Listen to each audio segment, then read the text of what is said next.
Hey everybody, happy Sunday. How's everybody doing? Hey guys, how are you? Are you guys ready? I see the chat is already going. I know that we're excited. Can we just say I feel like we spoke this into existence because we had just said her name like what 3 days ago?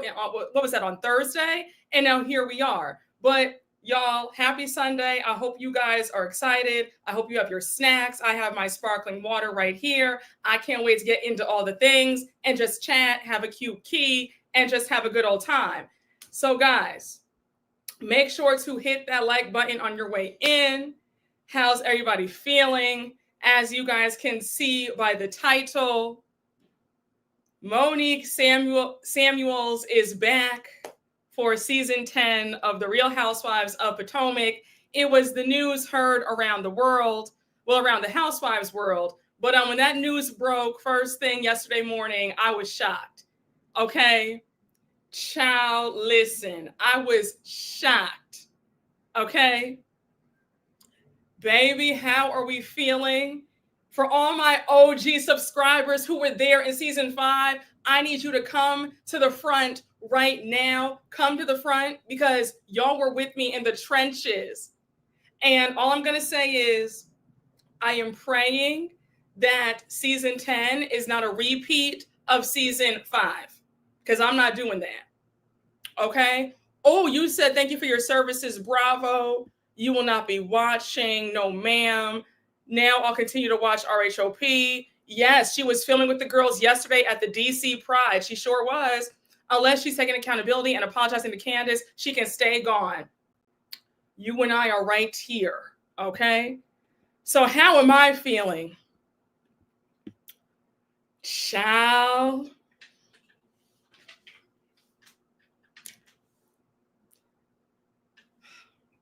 I've had, some time to really think about this, right?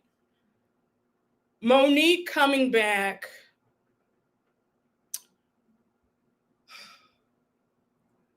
She's coming back as a friend. So it's not full-time status. It's friend, only a friend of. So we don't have to see her on our screens every episode, right?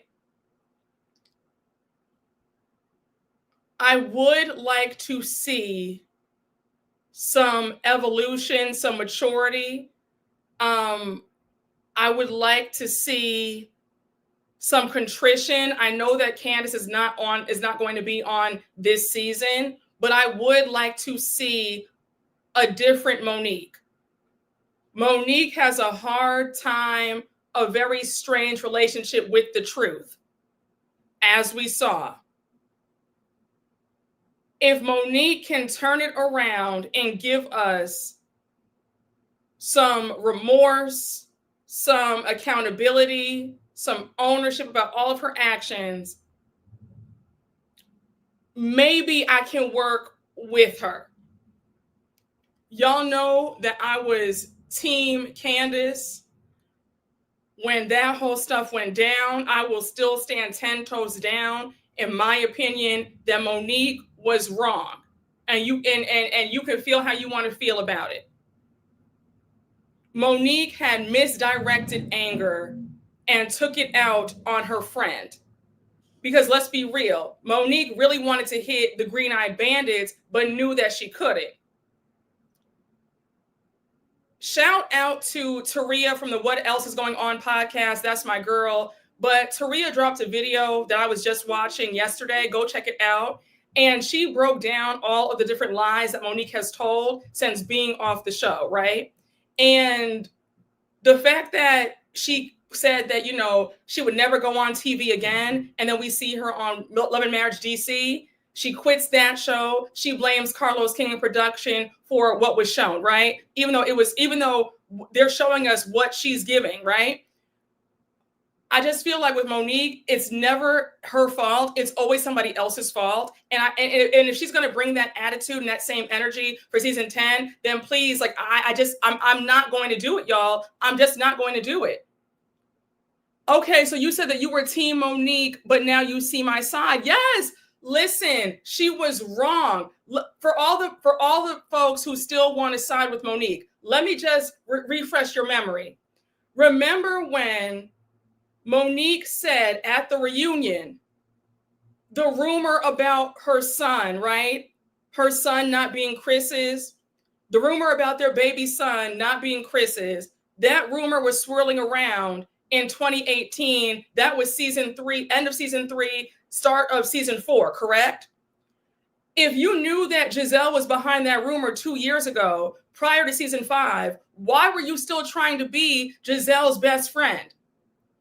That right there let me know that, okay, Monique is not telling the truth. And then with the other things that happened and kept going on and on throughout season 5, I said, oh no, Monique is lying.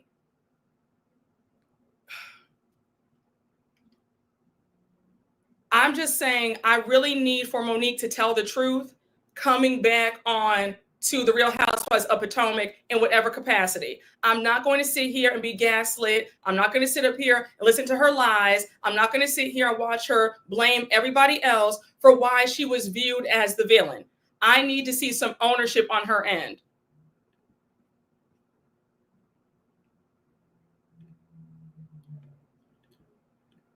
Hey, Robert, thank you for the super chat. Happy Sunday, Brooke. Random question. If I write a chat before a live starts, does it not get shown? I think that's what happened on your live the other day. If you write a chat before, I think it should get shown. I think just going forward, maybe just wait until the live starts, because on my end, I only see super chats or what you guys say when the live starts. But thank you for the super chat. Hey, Isa2, thank you for the super chat. Was here with you, Brooke. Yes. Now that little check isn't little anymore. Now that Chris is not here no more. I did not watch last season and I won't watch this. Baby, we're going to talk about that in a few minutes. Hey, Mel Penn, thank you for the super chat. Best believe Monique is going to be behaving and act like a completely different person. Monique knows what the viewers have been saying.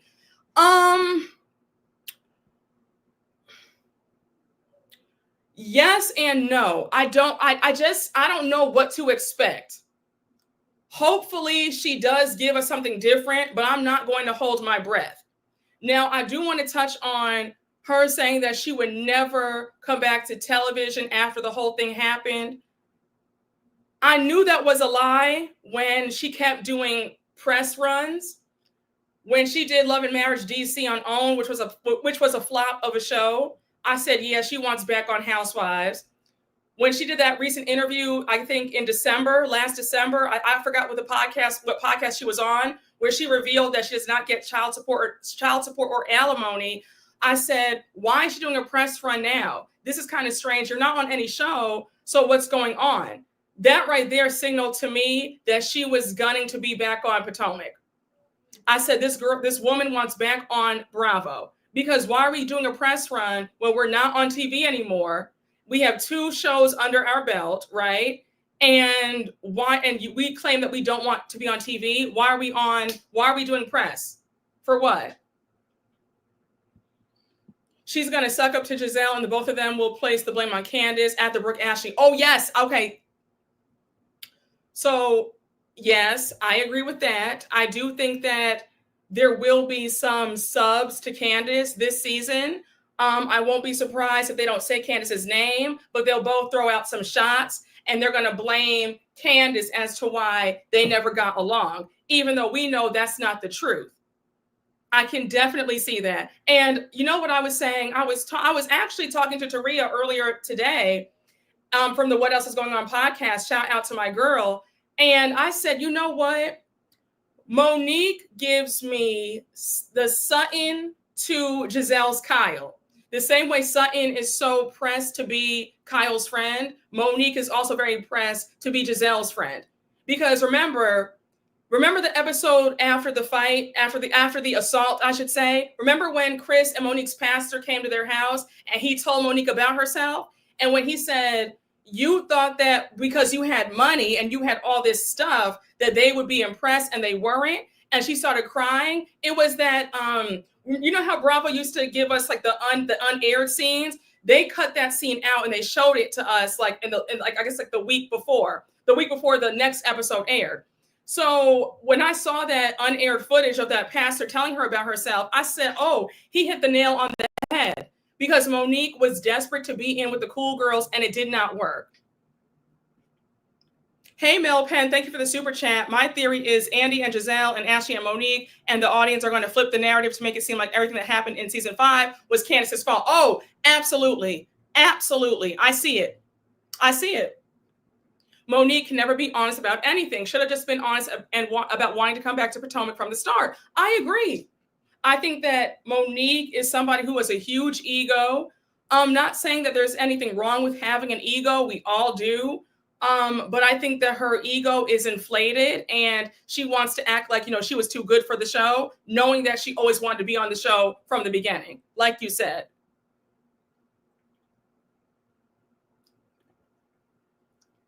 I think I missed, yes, right? Doesn't Monique gives me Sutton and Giselle is Kyle. Candiace needs to return. I agree. But you know what, though? Hold on. I go back and forth with that, right? If Candiace returns, there would have to be a massive check. I think that Bravo would have to pay her at least $1 million. And there would have to be a sit-down conversation between Monique and Candiace. Monique would have to apologize. And then Giselle and Candiace would also have to have a one-on-one as well. I don't want Candiace to come back if it's going to be more of the same. Because if Monique and Giselle team up, it's going to be hell for Candiace again. So if Candiace is going to go through hell, then she might as well stay off the show and be booked and busy off camera. Just my opinion. I don't think Candiace is ever coming at this point. Yeah, I wouldn't be surprised, especially if Monique and Giselle become best friends.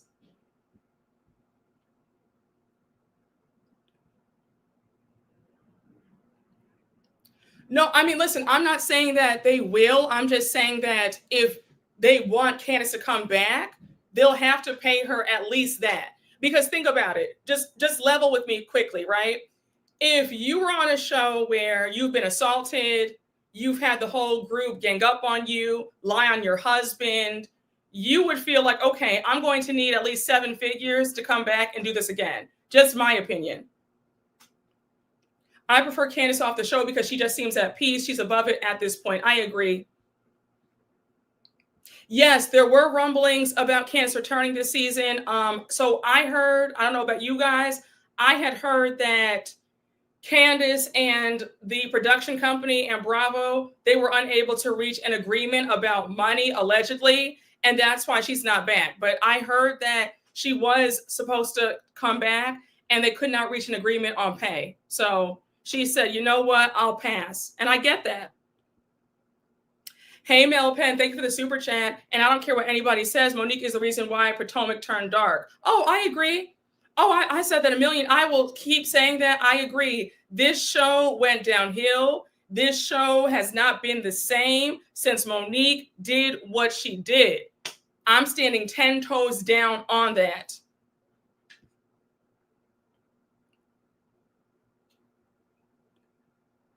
Monique was the only one vying for Giselle's friendship. I agree. The fans tried to use the conclusion of season 5 to act like Candiace and Wendy were eager for attention. Oh, say that again. Monique, from the time she got on the show, she was dying to be in with Giselle.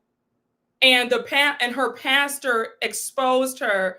The episode after that fight, when he came to that house and he said, the issue with you is you thought that these women would be impressed by your money and they were not impressed. And now you're upset about it. And then remember how Monique revealed that she was bullied as a kid and the childhood trauma. She just wants to be accepted, all that stuff. She definitely has issues with acceptance. And I will always stand 10 toes down in the fact that she has always wanted to be Giselle's BFF, always. And that was the real reason why she attacked Candiace that night and not Giselle. Period. Candiace had her back. Hey, Nika, thank you for the super chat. Hi, Brooke. I don't want Monique back. She just liked to comment about hitting Candiace. And she said, yep, I did. No remorse. Hood Nick. Wow. She said that? Now, okay, so I'm confused, right? Because I remember when she did give that lame apology at the reunion. I know that she's talked about it in other interviews as of recent, saying that she's a new person, she's changed, it was a bad moment. But now you're sitting up there talking about, oh yeah, I hit her, no remorse. Really? Again, for the Monique fans, feel how you want to feel about what I'm going to say. But if that's the attitude she's coming with, then I don't need to see Monique on my screen. I really don't.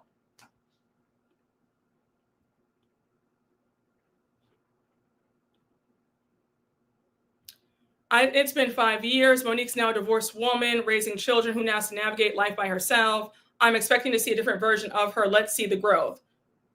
Who knows? We hope that there's growth, you know? Hey, Russell Williams, thank you for the super chat. Between this and the rumors of Teddy coming back to Beverly Hills as a friend, child, I can't. I mean, Teddy coming back wouldn't surprise me because of her journey, her health journey. So I'm not surprised. And then that gives Kyle a best friend because her and Teddy are super close off camera. So I'm actually not surprised if Teddy does come back.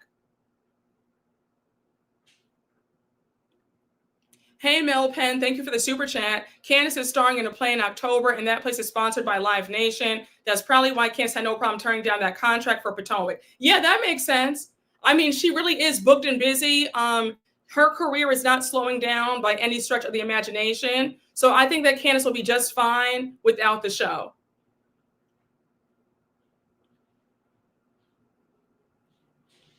Let's see the growth. Growth would be apologizing to Candiace for wrongly attacking her. Let's start there. Oh, I agree.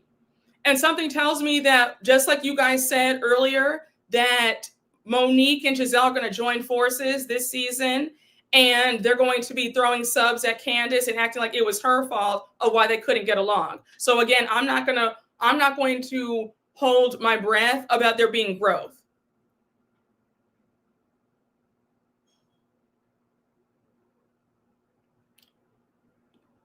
I used to like Monique. I used to like Monique a lot, but season 5, when she showed her true colors, I had to jump off the bandwagon. I think, here's my thing, right? I feel like there are very few people who are just pure evil. Do I hate Monique? No, I don't hate her. I don't hate anybody, right? I'm indifferent about Monique. I just don't care. I just feel like if there's growth, if there is ownership, I can definitely forget about what happened. But if it's more of the same, if it's more lies, if it's more gaslighting the audience, playing in our faces, revisionist history, then I'm going to say, you know what? I'm off this train again. But I'm willing to, how do I say this? I'm willing to, I guess, well, if I watch the show, I have no choice but to give her a chance, right? Because the alternative is I either watch the show or I don't watch the show. So if I choose to watch next season, then that means I am giving her a chance, right? If I'm going to give Monique a chance for season 10, I'm just hopeful. All I can do is just pray that we see some ownership. That's it. Yes, I'm willing to hear her out. Thank you. You get it. I just think that if I'm going to watch the show, that means that I'm giving her a chance. Again, please, y'all have to understand, because I critique somebody, because I don't like what I'm seeing on the camera, does not mean that I hate somebody. I don't know Monique. I don't like what I see on the camera. There is a chance that she might win me back over. Who knows? But what I am saying is, if it's going to be more of the same, she can leave that right there. That's it. That's all. It's not, you know what I'm saying? That's it. I just feel like Monique has a very strange relationship with the truth. That's how I feel. I feel like Miss Mamas cannot tell the truth, because for the past few years since leaving the show, it's been, I will never do reality TV again.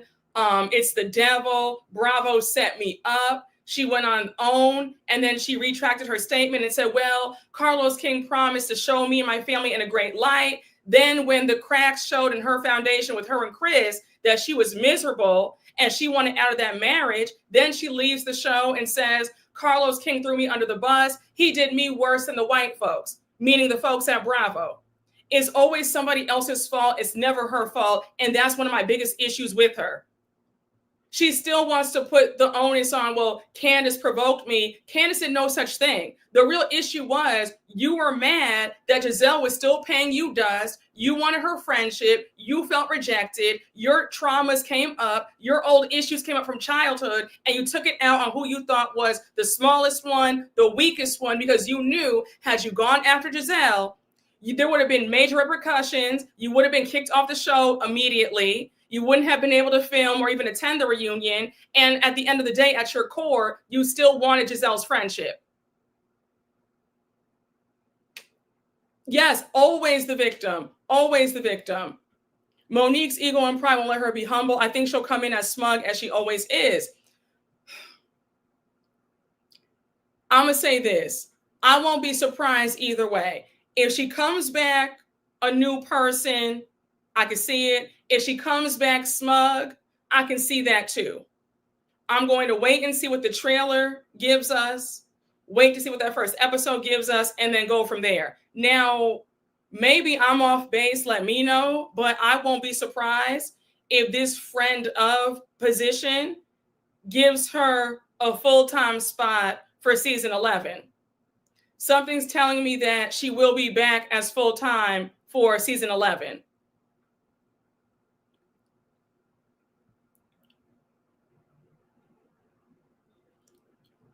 Hey, Mel Penn, thank you for the super chat. Best believe if Giselle and Monique have a sit-down conversation in season 10, Giselle's going to lead that conversation at Monique, and Monique is going to buckle. Oh, absolutely. Absolutely. I think, 110%. 110%. I definitely see that. Because again, she's always wanted to be her friend. So whatever Giselle says, Monique will sit there and take it. I agree. Hey, Tammy A, thank you for the super chat. Is the Candiace on Traders Tea true? I don't know. I've heard the rumblings. Remember last season, Candiace and Monique were supposed to be on Traders. Remember that at the same time? And then that didn't happen. They both backed out. But Candiace might be on for this season with Nene. So who knows? But they were both supposed to be on Traders last season. Okay. Oh, I read these. Oh, so I skipped. Okay. I don't want to skip any super chats. Forgive me, y'all. Hey, CB3, thank you for the super chat. I was a huge Monique fan too, Brooke, until season 5. After that, I was done. Yeah, I was done. I think what really bothered me the most was the fact that before the season aired, she got everybody worked up, and she paid some people to say that she was the one who was attacked. I think just the fact that Monique started off season 5 with everybody believing that it was Candiace's fault, that really blew me when we saw the actual episode. We saw what happened, and we saw it was a complete lie. She was the one at fault. She was the one who started the whole entire thing. I was so done after that. Hey, Kadaya Torre, thank you for the super chat. Monique coming back, no thanks. What she did to Candiace was disgusting. Don't want to deal with her fans again either. Also, you look so pretty, by the way. Thank you so much. Thank you. Listen, child. Baby, the Monique stands, and you know who you are. You know who you are. The way y'all were sitting up there disrespecting me on my own platform, and I was a new YouTuber too. I only have 4,000 subscribers. And we were in the trenches fighting. For all my day one subscribers who were there, who were there, you remember, we were fighting the folks. It was a hot mess. Hey, BB, thank you for the super chat. Hey, Brooke, I wonder how Wendy and Monique will get along. Monique was close with crazy blogger that started the Eddie rumors and Giselle's hotbox. Well, okay. So somebody help me understand this narrative that Wendy needs to sit down with Monique and give her an apology. What did Wendy do to Monique in season 5? I'll wait. Wendy stood up for Candiace. Wendy was like, what she did was wrong. We don't do this. Like, what's going on? Please let me know what Wendy did to Monique. I'll wait. Somebody help me out because I'm confused about that. Wendy owes Monique nothing. Wendy, if I know you watch. Girl, season 10, you better not apologize to Monique about anything. Do you hear me? You better not, because you and I'll be done. If you don't owe her an apology about anything. You didn't do anything to Monique. Let's start there. Hey, Rainy ZXL, thank you for the super chat. People forgot or don't know how sick Monique is as a person. She bought bots and weaponized bloggers to attack Candiace. Seeing that in real time was insane. Oh, it was insane. I thought that I was on an alternate universe. I thought that I was like in the Twilight Zone. That was a crazy time to recap. I mean, I was in the trenches. Hey, Mel Penn, thank you for the super chat. Giselle's going to be willing to play nice with Monique because Monique and Giselle are now on an even playing field because Monique is no longer married. Ooh, that's a good point. That's a good point. Because that always was a bone of contention, the fact that Giselle was single and Monique used to throw shade about, well, you know, you can't keep a man, that whole mess with Sherman. Monique pulling up his tea about how he solicited, you know, a lady of the night at the park. And then the relationship went south after Monique did that and Giselle was pissed. So yeah, I do think that they'll be best friends now since Monique is also divorced.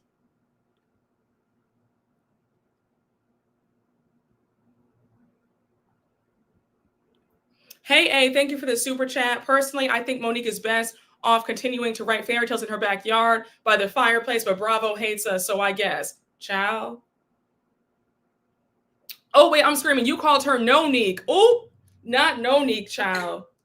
Listen, I think that Bravo wants attention. I think that Bravo has their ear to the street and they know that this is going to bring a lot of commotion. It's going to bring a lot of press to bring her back. I think that Bravo is bringing Monique back for shock value because there's really no reason to bring her back. Just my opinion. Hey, Robert, thank you for the super chat. I was here for your Brit dragging. She's the biggest embarrassment on Bravo. I ran to hear your thoughts about Monique. I'm very curious her dynamic with Wendy because they barely interacted her first season. Yeah, I agree. But you have folks on Twitter saying that Wendy owes Monique an apology. And all I have to say is, for what? Like, why? I'm confused by that. That makes no sense. Yeah, Wendy does not need to apologize. I hope Wendy and Giselle wear her behind out. Monique is violent and unremorseful. Child. Baby, you said you're the only one happy for RHOP. Look, you're allowed to have your faves, right? You're allowed to have, you know, different opinions, right? I'm not knocking you. If you are a Monique fan, this is a safe space, but, you know, just don't get crazy on my opinions, right? If you're happy that Monique is coming back, that's great. But just know that over here, you might not be so happy when we talk about your fave. So that's all I'm saying. I mean, I do see a few fans in the chat, so you're not the only one, but I don't know.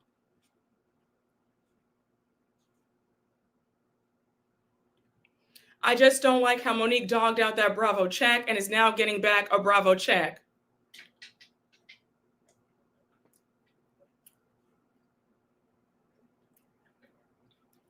Wait, hold on.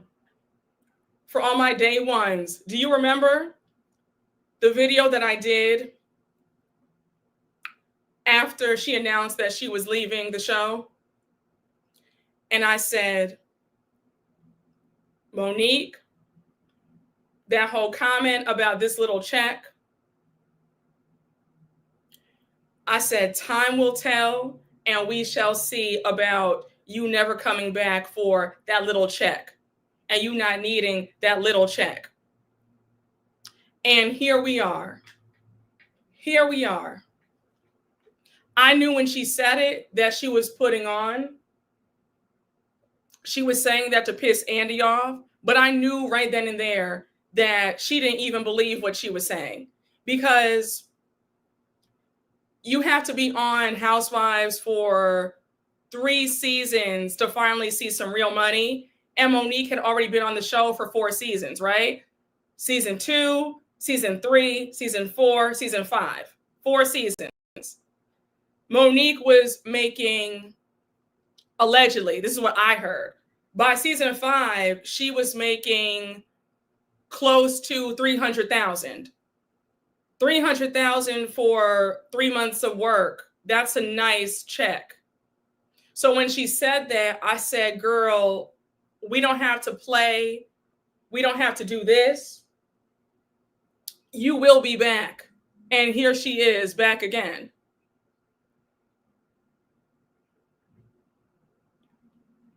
Hey, Deconti Co. Thank you for the super chat. Yes, I found you in season 5. I found you because you were one of the few YouTubers calling Monique out. I was right there fighting Monique fans with you. We were definitely in the Twilight Zone, child. Listen, we were in the trenches, okay? We were in the trenches, honey. Her fans, we were windmilling and everything. It was a mess. It was a fight. To be fair, Andy was trying to throw his weight around, so I get why she said it. She was dumb to handle the divorce the way she did. Well, listen, everybody knows that Andy has an ego, right? And Andy sort of expects you to fall in line, right? Because he knows how much they get paid. And he's like, we're paying you guys hefty amounts. So he's not trying to heal. Like, it's pretty much like, don't bite the hand that feeds you. Because when you're on the show making the money, the show's the best thing in the world. You love Andy. But now when you're mad at Andy, now when you're mad at the fans calling you out on your BS, now it's this little show, this little check. Now you want to throw shade at your boss. No, ma'am. You can't bite the hand that feeds you, even if you are mad at your boss or the environment. Just in my opinion. And yes, she was very dumb to handle the divorce the way she did. The fact that she's not getting alimony, I'm just like, what? I could have sworn when she first joined the show, she had said that if they divorced, she would walk away with a really nice amount. So I'm just shocked to hear this. I'm shocked. I really am. Oh, hey, Russell Williams. Thank you for the super chat. Listen, that little check is smaller as a friend of, ain't it though? That friend of check is giving its day rate and craft services and a $50 gas card, okay? And maybe a $20 Subway gift card.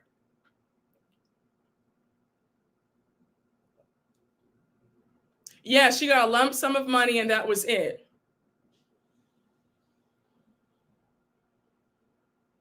Agreed. That settlement was not in her best interest. She cared too much about other people thinking she wanted Chris's money. Yes. Okay, wait. Ladies, listen. Come close.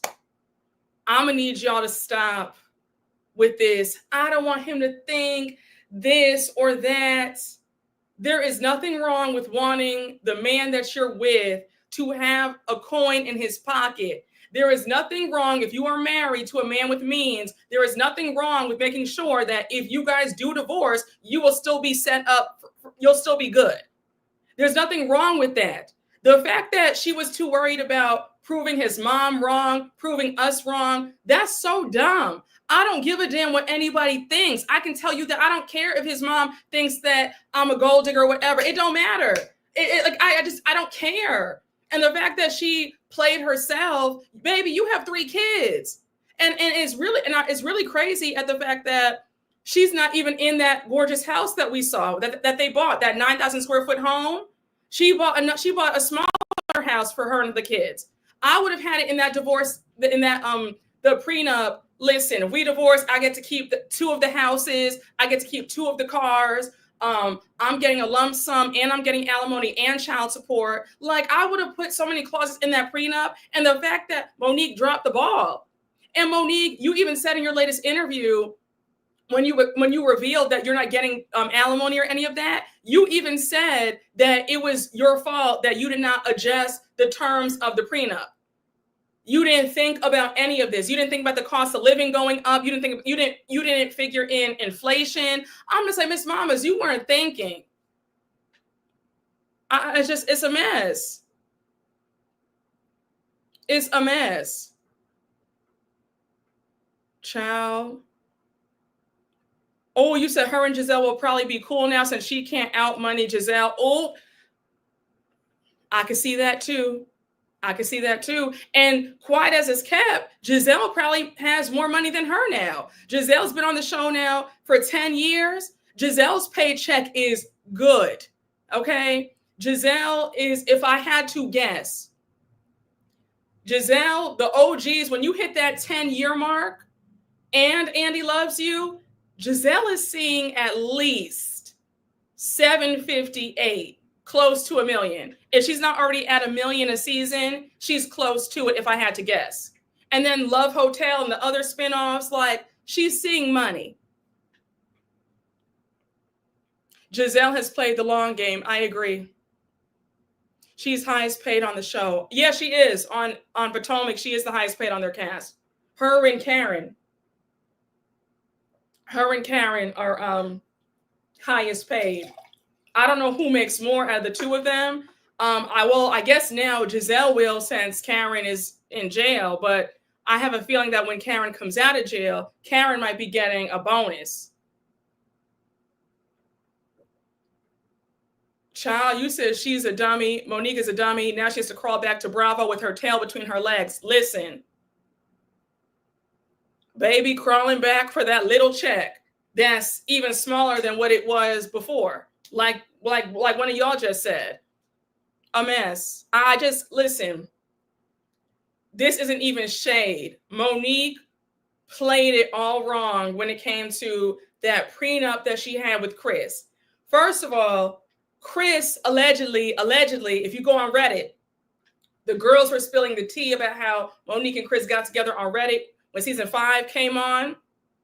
The girls were saying that he left his fiance, allegedly, her nickname was Big Mobile. They're from Alabama.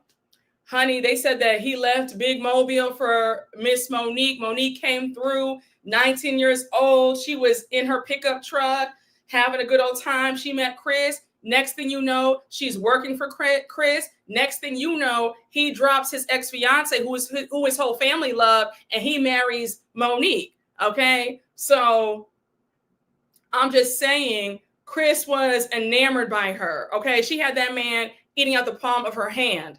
So I'm just like, there's no way that you had this man wrapped around your finger and you could not have gotten a better deal out that divorce agreement. I'm sorry. Chris would have been paying me up the ass. He would have been paying me. I would have gotten 2 of those houses. I would have gotten all the cars. I would have gotten like the alimony, child support. Like Chris is on Instagram shading her. He bought a new Rolls Royce and everything. He's over there shading her. A mess.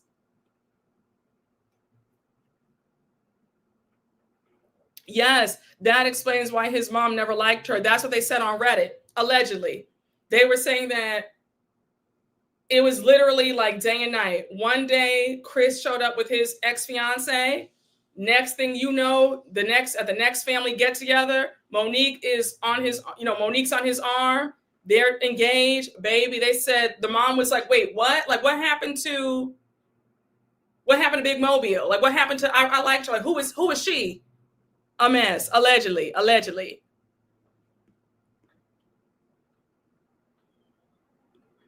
Especially putting up with his 1950s attitude. Exactly.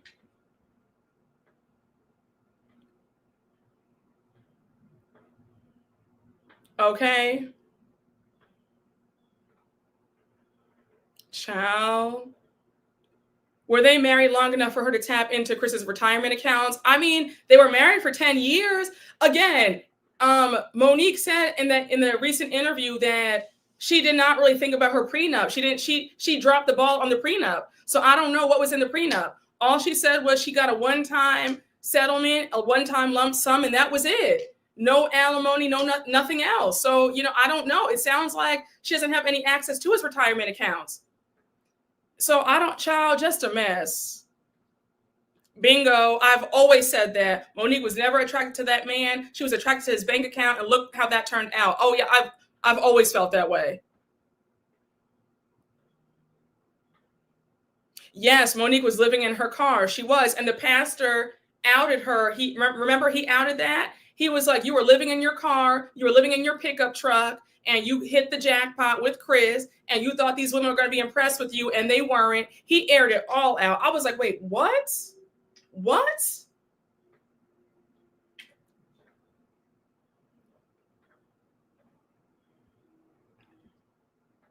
Hey, Chantel B, thank you for the super chat. Her return is not even a flex. The last thing Potomac needs is another housewife pinching pennies. Well, I think that people will want to hear about her life now. You know, the fans will want to hear about what happened to the 4 homes and what happened after the divorce. So she does have a storyline. I will give her that.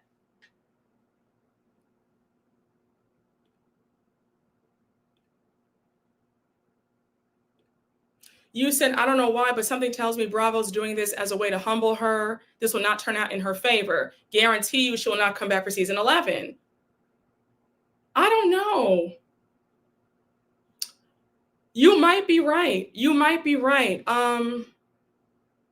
There's a part of me that thinks that she just wants the fame, that she will want to come back for season 11. I don't know.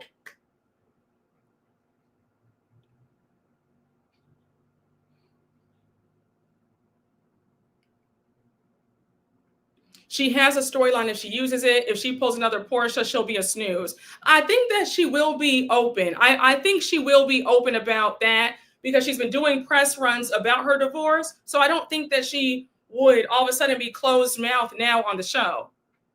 You know? Right? I think that she will want to know. Oh, we have Campfire in here. Oh my gosh, Campfire. Hey, friend. Come on in. Where are you? Where are you? Why don't I see you in the chat? We have Campfire in here. Hey, friend. Guys, let me just read some of the super chats. I don't want to skip any of them. I don't want to skip any of y'all. Hey, A, thank you for the super chat. Luckily, Bulletina is gone. We still have to deal with the PPs on there and now Monique. Will you watch RHOP depending on the trailer? Yes, I'll watch RHOP. I know I get dramatic. I like to give you guys some dramatic flair. But yes, I will watch Potomac, report back. You know, I don't want to let you guys down. Now, I will say this.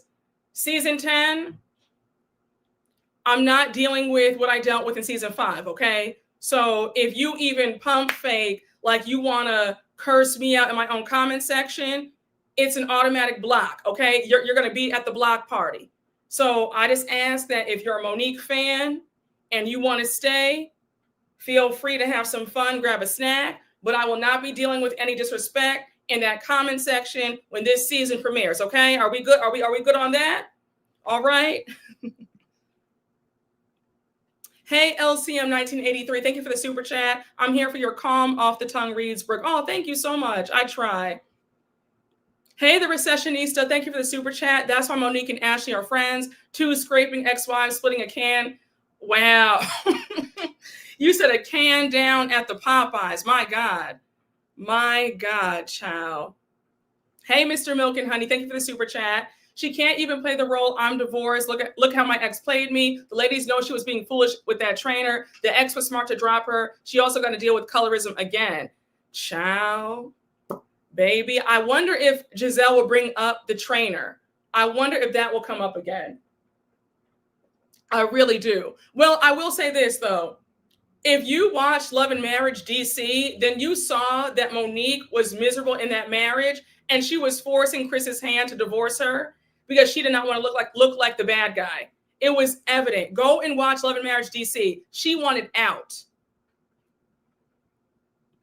Hey, Rich the Fish, thank you for the super chat. Brooke, when I first started watching you, I could tell that our frequencies match. So I had to go back and check your take on Monique's assault on Candiace. And you're one of the few, you're one of the only people who saw through Mo. Yeah, baby. It was me, Erica De Niro, shout out to the diva, Ronnie the voice, Contrary Canary. We were like the only ones who were team Candiace. Hey, Campfire. Hey, friend. Thank you so much. The hair is laid. Gorgeous, Brooke. Thank you so much, friend. Thank you. Thank you. Thank you. I feel so honored that you're here in the chat. Hey, Pepper Ann, thank you for the super chat. I only want to see Monique back. She's going to give Giselle the same smoke she gave Candiace. Maybe I'm petty, but Giselle doesn't get dragged enough for me. I mean, verbally, not physically. Well, you know what, though? You're not going to see that because remember, Monique has always craved Giselle's validation. So I really don't think we're going to, I don't think we're going to see Monique give Giselle any smoke. I just don't. I think that we're going to see Monique and Giselle actually be friends. I do. Call me crazy, but I believe that Monique and Giselle are going to be like this. And did you guys see in the picture at DC Pride yesterday, Monique and Giselle took the picture together. They're sitting right next to each other. And Monique has a smile from here to here. Okay. From sea to shining sea. So I think that Monique is very happy to be back in the presence of Giselle. No, Giselle doesn't like her, but I think that Monique, she'll play nice with Monique. I think she'll play nice with her. Hey, Brooke, I'm a Monique stan. Hope it's still a safe space here. Well, it's a safe space on my end. I hope it's a safe space on your end, because some of your fellow stans of Monique were trying to get at me season 5. I mean, now you've been a subscriber for a long time. You've never been disrespectful to me, so you're fine. It's tell your other Monique stans to, watch their mouth, because some of your fellow stans have tried to curse me out on my channel, and I don't play that. Okay, you've always been respectful, so it's always going to be a safe space for you. Again, we don't have to like the same people. That's fine. Okay, but you're respectful, so it's a safe space. So no, it's good. But some of your other ones, okay, I hope to show you we're not all bad. No, you're fine. You're good. You have always been a sweetheart to me. You've been a subscriber for a long time, for years. You've been here for at least, 3 years? Like, we're locked in. So you're good. You're good with me. But some of your fellow Monique stans, they've lost their mind. Okay, baby, the way that some of the Monique stans called me everything but a child of God. I have never been called a black bitch. So okay, let's talk about it. We lit today. I haven't even drank anything. Okay, I'm just drinking some sparkling water. But talk about our fellow black women calling me a black bitch. I said, excuse me, come again. So yeah, your fellow Monique stans have lost their minds, but you're good over here. You're good in my book. Okay, a mess. Let's talk about it. Baby, if you go back to my season 5 recaps, they probably deleted their comments because me and them would be tussling. But oh yeah, I had to threaten a few, like, I will pull up your IP address and I will send a lawyer to your home. If you keep talking to me like this, you're not gonna talk to me crazy on my channel. So a mess. Yeah, we do have time today. We got time today, child. We have time today. So listen, if you're a Monique fan, you are welcome here. As long as you don't sit up here and curse me out and get crazy, we are fine. The day you decide to jump out the window and get crazy with me, okay? All right? Exactly, Campire. I ain't tussling with strangers on the internet. Exactly. Okay? So, okay? Listen. Yes, not about any TV show. Exactly. Okay? Listen. But if you're a Monique fan, you are welcome here. But you're just not welcome to talk crazy to me. That's it. Okay? No, yes, I don't stand for it. I think that people think that because I have a nice smile, and I kind of give you guys, try to give you guys some, just a fun vibe. People think that I'm not going to say anything, but you will never sun me over here. It's not happening, not in this lifetime or the next. We can have a good time, but okay. All right. Yeah, very much so. Very, very much so. I'm not trying to curse on Sunday. It's the Lord's Day, but yes, I'm very much with it. I am very much with it. I really am. Don't let the smile fool you. Okay. Oh, yes. Oh, listen, it was that bad, Brooke. I didn't find you until 2022. Oh, yes. It was terrible. It was a bloodbath in my comments, honey. I was going to war. I was going to war. Baby. Listen. Child. Brooke, you manifested this. You brought Monique up on the last Brit Edie episode. I know.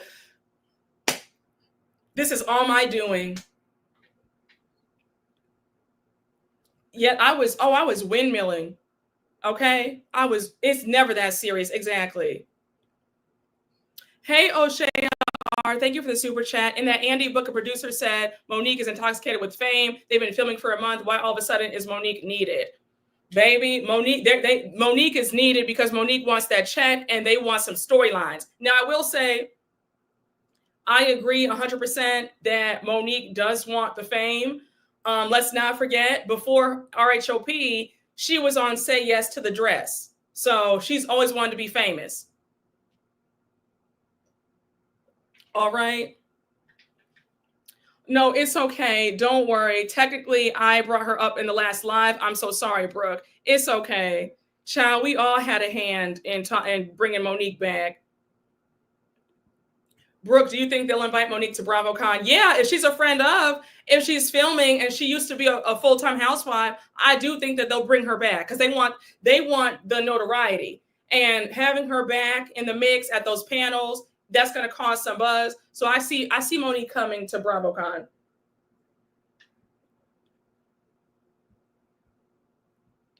I will say this. If Monique is at BravoCon, right? If Monique is at BravoCon,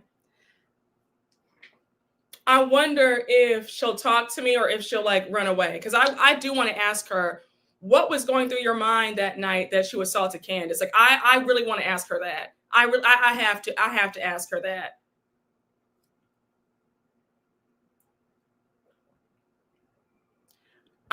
Listen, I mean, I have to ask the hard questions.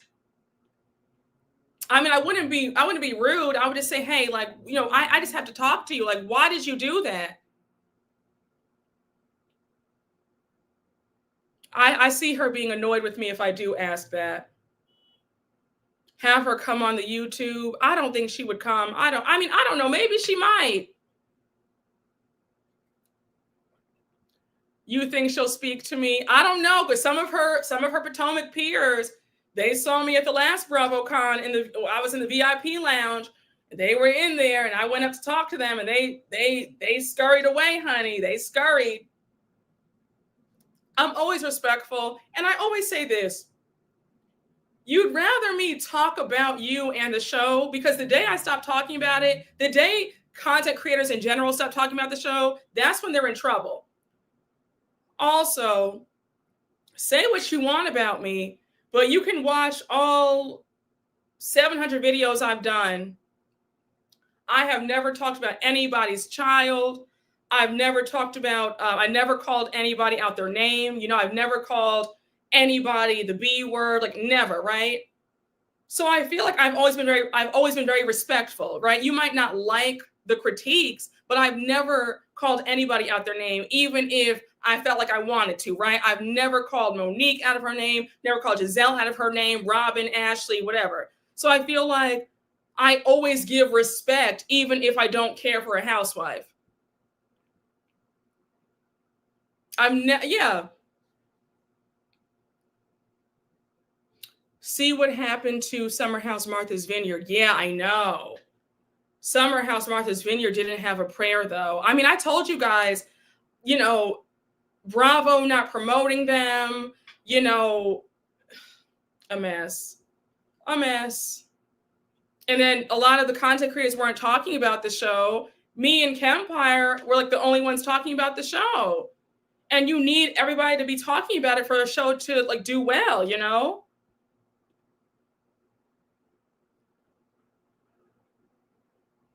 Yes, exactly. When the camera goes off, you ain't thinking about these women. I'm not. I have a lot of stuff. I have a lot of great things in my life.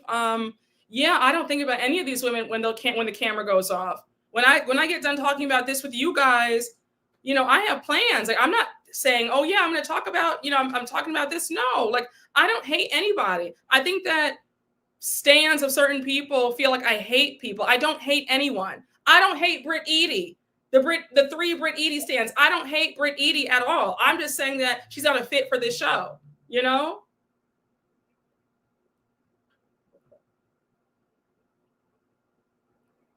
So I don't know, child. Yes, Brooke is outside. She don't care about no TV, folks. I don't. I really don't. Yes, honey, we're here to zip and zoo. Okay, exactly. I'm just saying. Yes, Atlanta is coming on tonight, if I'm not mistaken. Yes, yes, yes. Yeah, the promotion sucked for Summer House Martha's Vineyard. Wait, I think I told you guys this, but if you didn't hear this, I'm telling you this. This is just between me and you. Don't tell anybody. But I was at both premiere parties both years, right? So for the season 2 premiere party, do you know I found out that Bravo only paid for half of the party? The cast had to come up with the rest and get the free liquor and get the liquor sponsored. Like that's when I knew that Bravo did not give a damn about the show. I said, my God. Now that's just between you and I, okay? Here you go, Campfire. Asking for Taria, what are those plans, Brooke? Here you go, friend. I'll text you the plans. Now, also, Campfire, remember at the premiere party, we were talking to one of the cast members and they said that they had to come out their own pocket to pay for that premiere party. Remember that? Remember that, friend? We were shook. Me and Campfire were shook when we heard that. Listen, honey. Okay. They said we'll go half. We'll go halfsies. That's how I knew the show didn't have a prayer for season 3. Hey, Kadaya too, Torre. Thank you for the super chat. Now Brooke is outside. Y'all are too funny. Yes, honey, I'm outside. I'm outside in these streets, okay?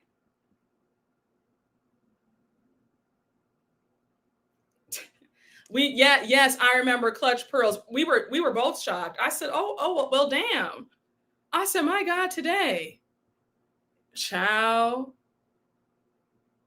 Yes, Campfire told you. Yep, Campfire told you on his channel too that Bravo only paid for half of their premiere party.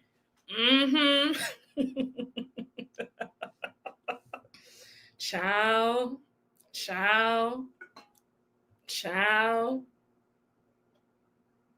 Mess. I feel bad because Summer House Martha's Vineyard could have been such a hit. They had the potential to be such a hit. Yes. Meanwhile, they're paying for Paige and Ciara to stay in bed. Yes.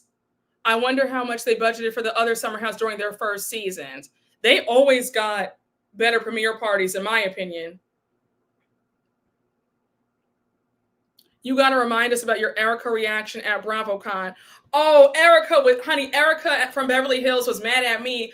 Baby, she would not even look my way. I walked up to her. I was trying to walk up to her at BravoCon. She was in the VIP lounge. I was in the VIP lounge too, right? And I saw her, and then all of a sudden she calls like her bodyguard and her assistant to like stand around her. She was not trying to have me come anywhere near her. I said, Erica, you played tough girl on your franchise.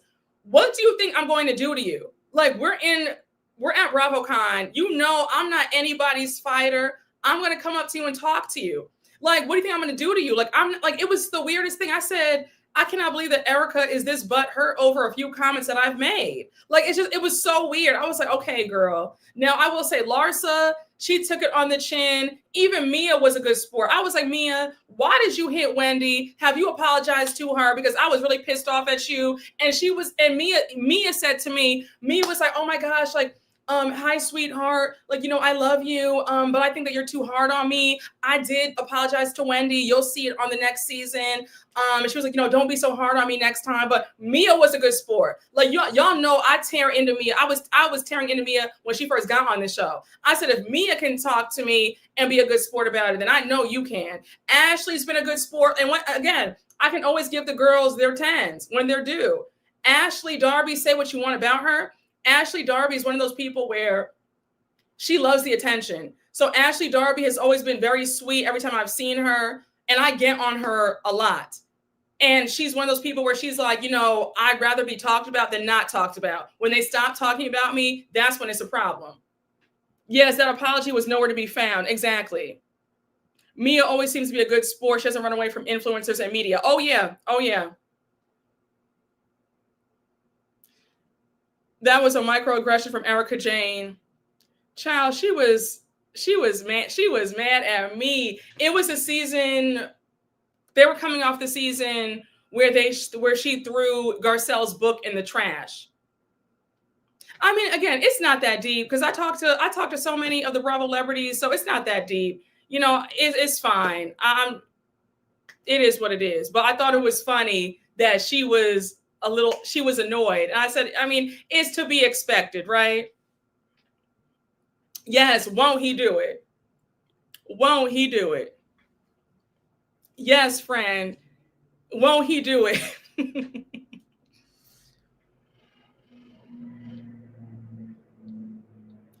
Child, Erica's not as tough as she tries to act. Yeah, she's not. She's not. Yes, Beverly Hills are mean girls who can't handle criticism. It's true.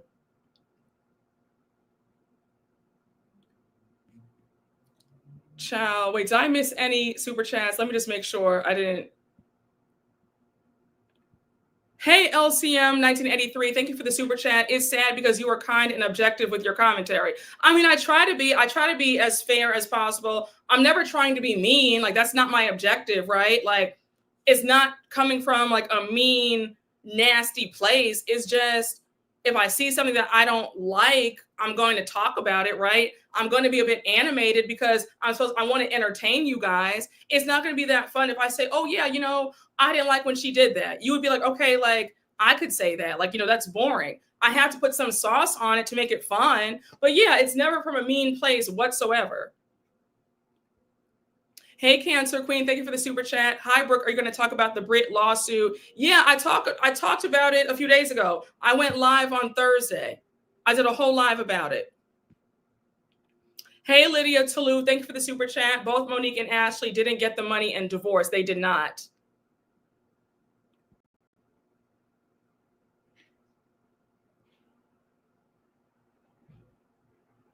Yes. See something, say something. You're basically a mandated reporter. If you lied about how you felt, people would pick up on that. Yes, they would pick up on it. I remember maybe really early into my YouTube career, if that's what you want to call it. But I remember like early on when negative comments might like, you know, get me rattled. So I would try to like appease subscribers by saying what they wanted to hear. And they picked up on it. They were just like, you know, Brooke, I don't think that you really believe that.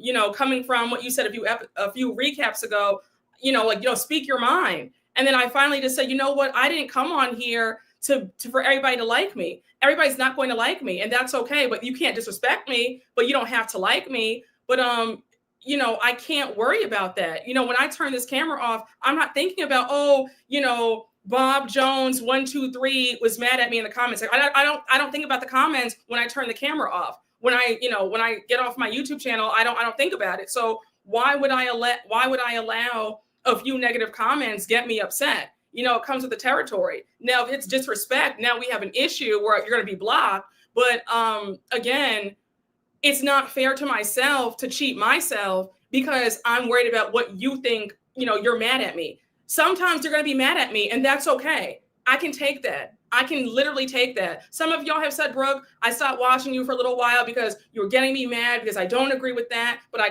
came back and watched you, and that's fine. But I'm not going to be punked. I'm not going to be sunned on my own channel because you don't like what I'm saying. You know, if you don't like me, you can watch somebody else. But I'm not going to cheat you or me by not giving you my real opinion and my real thoughts. Just my opinion. You know? So, and it's true because the few times in my YouTube journey where I did betray myself by trying to make my subscribers happy, I hurt myself in the end because they picked up on it immediately that what I was saying, I didn't believe. And they were like, Brooke, it's your channel. Say what you have to say. We want to hear your thoughts. And if we don't agree, that's fine. But we don't want you to lie to yourself. So, yeah. Just saying. Oh, I'm screaming 1, 2, 3. I'm catching straight to the random digits at the end. Oh no, I'm screaming. I mean, I don't think I have a Bob Jones 1, 2, 3 who follows me. If you do, I wasn't talking about you specifically. I was just saying a random made up username. Oh, okay. Thank you for getting me together. Stop holding back when it's time to tell Black women to stop being pick-me's and settling for losers. I mean, I don't think that I hold back on that. I think that I think I give like tough love about that, right? No? You think I'm too easy? I mean, some do get mad, but I mean, I don't think that I'm soft. I think I'm pretty like tough when I talk about I don't want Black women to be desperados for men, I think I'm pretty like on it. But if you think I'm soft, I'll toughen up, you know? If you want me to give some spankings out, I'll do that. you know? Yeah, you tell it how it is. I think you do a very good job. We can agree to disagree, but when you start being disrespectful because opinions are different, that's a whole other demon. Yes, I agree. Yeah, if I ever piss you off, to the point where you really want to curse at me, right? Because you don't like what I'm saying, feel free to talk about it on your group, in a group chat or whatever, but don't ever get on my channel cursing me out. That's all I'm saying. But feel free to talk about me, just not on here.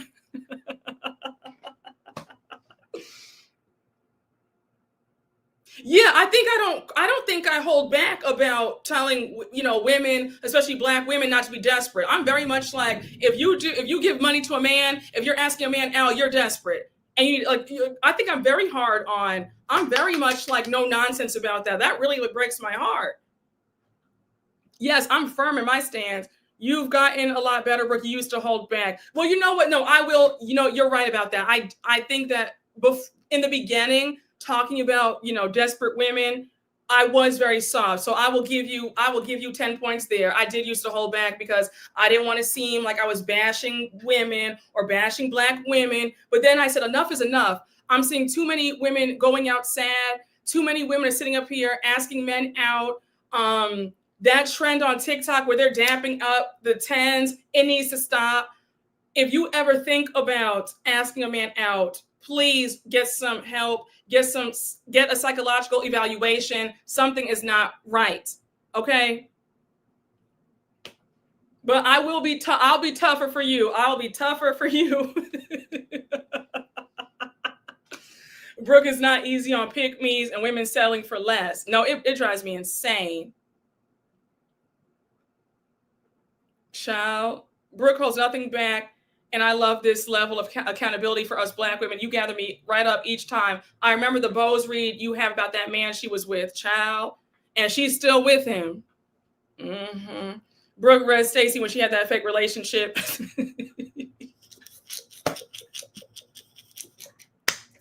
Child. Brooke, we need the story times. No, you're not too easy. I'm not asking my coworker out because of you. Oh, thank you, Jesus. You were thinking about doing that? Please don't listen. It's Sunday, okay? So I'm gonna go easy. I'm gonna go easy on you. I'm saying this out of love. Don't take this the wrong way. I'm saying this because I care. If I didn't care, I wouldn't say anything. Please, please. I'd rather you bite your tongue than do something like that. Please, please, nothing but destruction. Don't do it, okay? I will, please, if I find out that any of y'all are giving men money, no, I will seriously start cursing. I will, if you want to see me like really pissed off, I will be livid. Please, please. I'm very glad that you didn't. Don't do it, okay? Child. Okay, listen. Child. Don't do it. Did you see that story on either TikTok or on Twitter? The young lady who gave that man that she just started dating $3,600, and she's mad because he ran off. He's with somebody else. I said, oh my gosh, like it's got to stop. It's really got to stop, y'all. I'm serious. I don't know if nobody ever told you, but you never give a man money, like ever. That is peak desperation.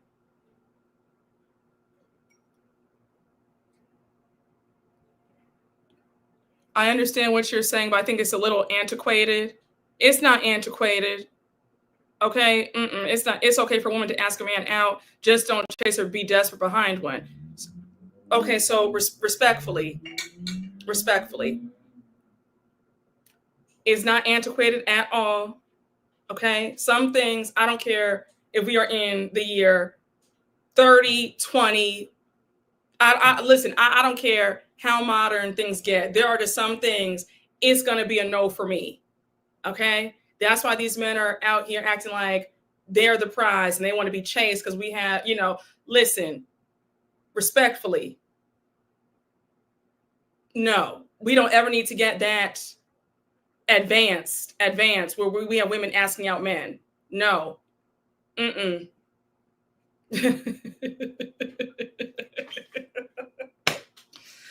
Listen, y'all, don't do it. Don't do it. Okay? Don't do it. Child. Child. Okay, exactly. Is wearing a seatbelt antiquated? Absolutely not. You don't ask out men. Exactly. Listen, not on my watch. Oh my gosh, child. Some woman on TikTok paid off her husband's child support with her entire 401k. Oh gosh. Listen.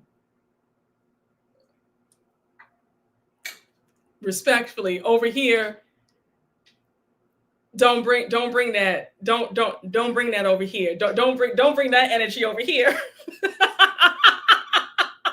Don't bring that energy over here, please. Don't.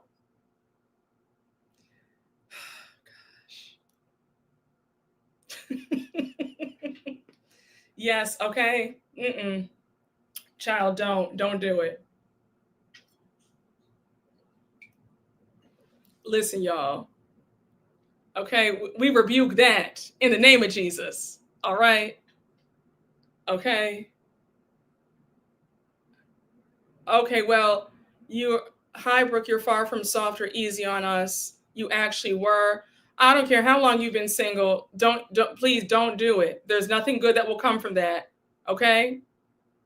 Just keep living life, keep looking good, keep having fun. Don't sit up there and ask no man out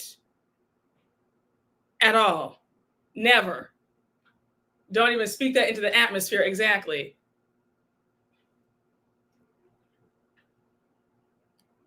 Ciao. Yes, the videos of women proposing while pregnant disturb me so bad. Listen, I'm almost like, I feel like I want to faint when I see that. I saw the woman that went viral. Of course, and I was so annoyed because it was a young Black woman and she got down on one knee at the food court in the mall and proposed to her boyfriend and he ran away from her. I'm going to tell you just like this. I would rather eat a jean jacket and mop the ocean and cut grass with a scissor before listen, I'll pass away before I ever. It's not happening, not in this lifetime or the next. Child. Wait, the OWN network has a show about women proposing to men? Are you serious? Can we talk about the OWN network quickly? I feel like that network is nothing but confusion and just chaos and mess. Are you serious? What's the I don't even want to know what the show is about. Absolutely. I don't even want to know what the show is called. Wait, when did the show come out? Do you know, what? Ciao. Yeah, they said that Bose is still with that man. When you give a man money and pull him up, he'll resent you and feel emasculated. And to build his self-esteem, he will go look for a woman who he can take care of. Yes, my mom, oh my gosh, my mom, dad, my grandmother always said the same exact thing.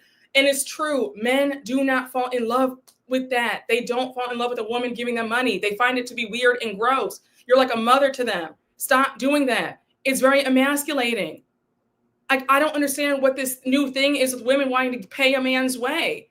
And I don't understand I don't understand what vibes are you giving out where a man could even ask you for money.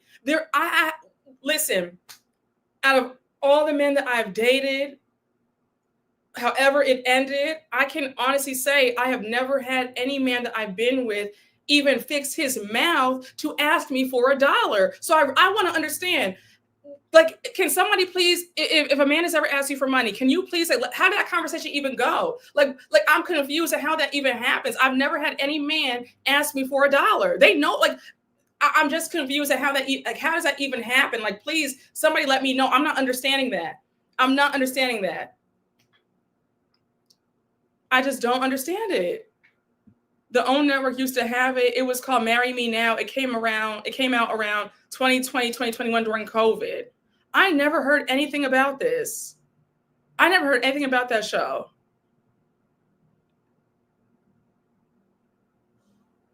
Child, I feel like every live you try to give the girls advice about their self-worth and some still do not listen. Well, I'm gonna keep saying it. I'm gonna keep smacking them in the head until they listen, because the girls the girls gotta tighten up.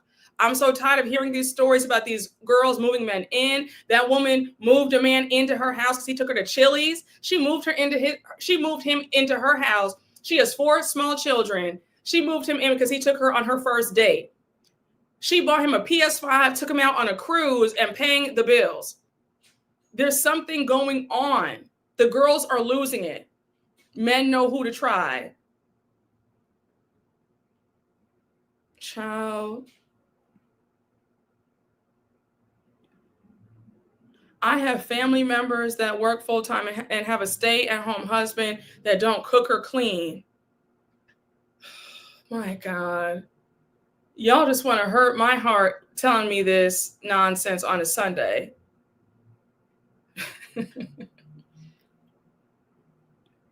I'm 43. Because of women that beg for men, a man was comfortable telling me how he expects money from women. Told me how a woman gave him $13,000 and another $20,000. I was out of there so fast, as you should be out of there. Is he kidding me? And he just told you this outright, like on a first date. That's disgusting. And those women should feel ashamed of themselves. Wow. That's crazy. Child,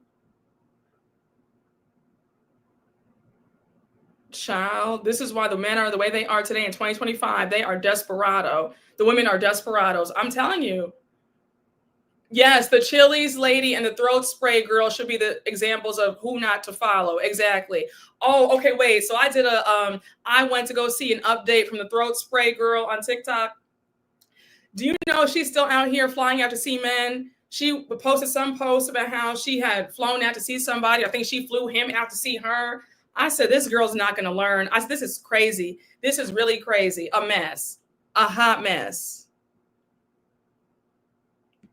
Child. I don't fault the men. I fault these desperate ass women. Stand up and get it together. If she did all that for Chili's, there's no telling what she would have done for Red Lobster. Marry Me Now was a mess. The ladies are desperados and the men were bums. Tragic. A match made in hell. Oh my gosh. Wait. Wait. No, you didn't. I don't even want to read this. No, you did not do that. Learn from this. No, you did not do that. I don't even want to read this. You said you gave a man $20 once and you went to therapy afterward. I know you did. I know you did. Child, I'm sick for you. I know you better not ever do that again. Never. Ever. Oh my gosh. Child, don't you ever do that again. Child. Like, child, baby. Yeah, the throat spray girl is still at it as we speak. A mess. Child.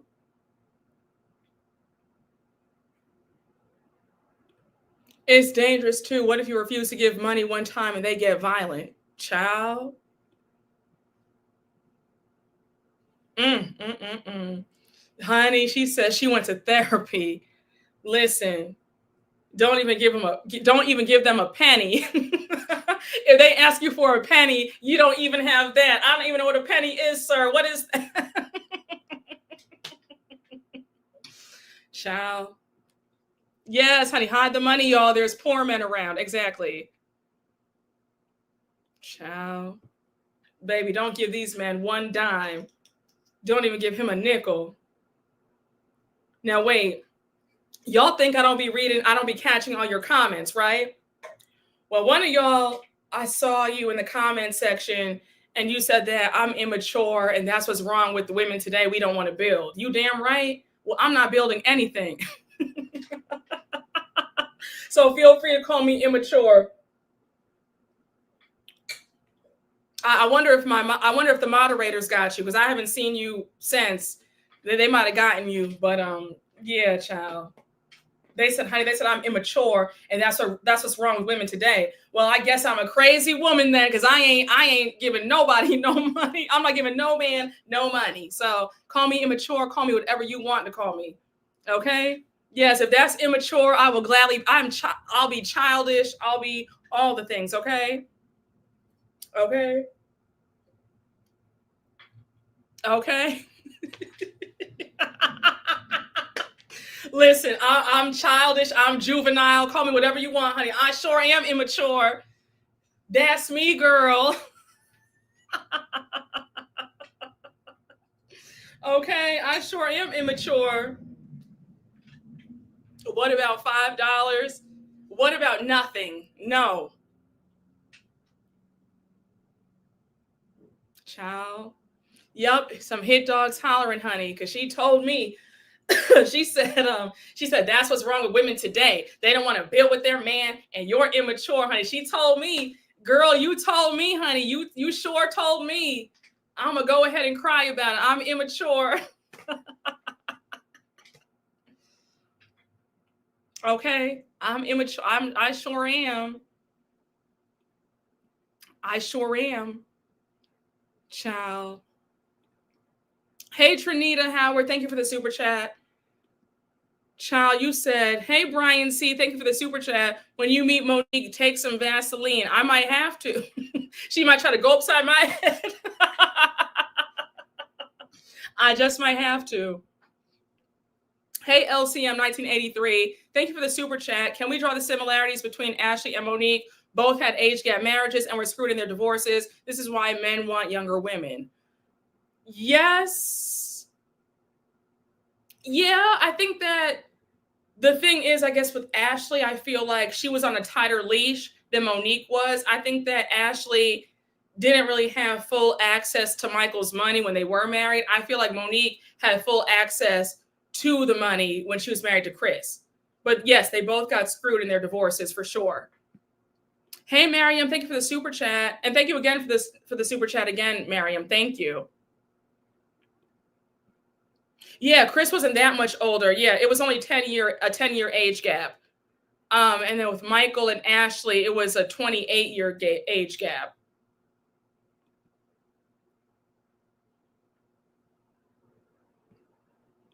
Access to the money, word to sweet tea, okay?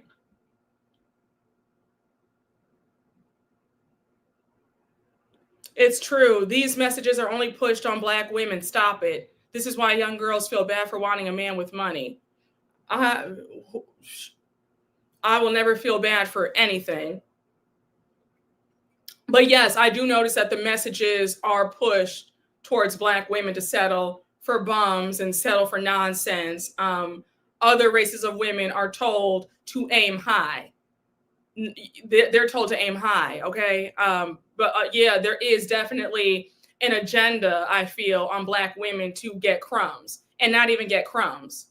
So yeah, it has to stop. And if I can do my part with my platform to help somebody, then I've done my job. But yeah, the messages are very much strongly pushed on Black women to accept nothing.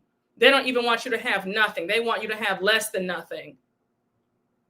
And I remember watching a video on YouTube years ago about the programming towards Black women, and the YouTuber put all these clips together of like women who were interviewed about, you know, what do you look for in a man? Does he have to have some money? And every other race of women said, yes, that is the number one thing, he has to.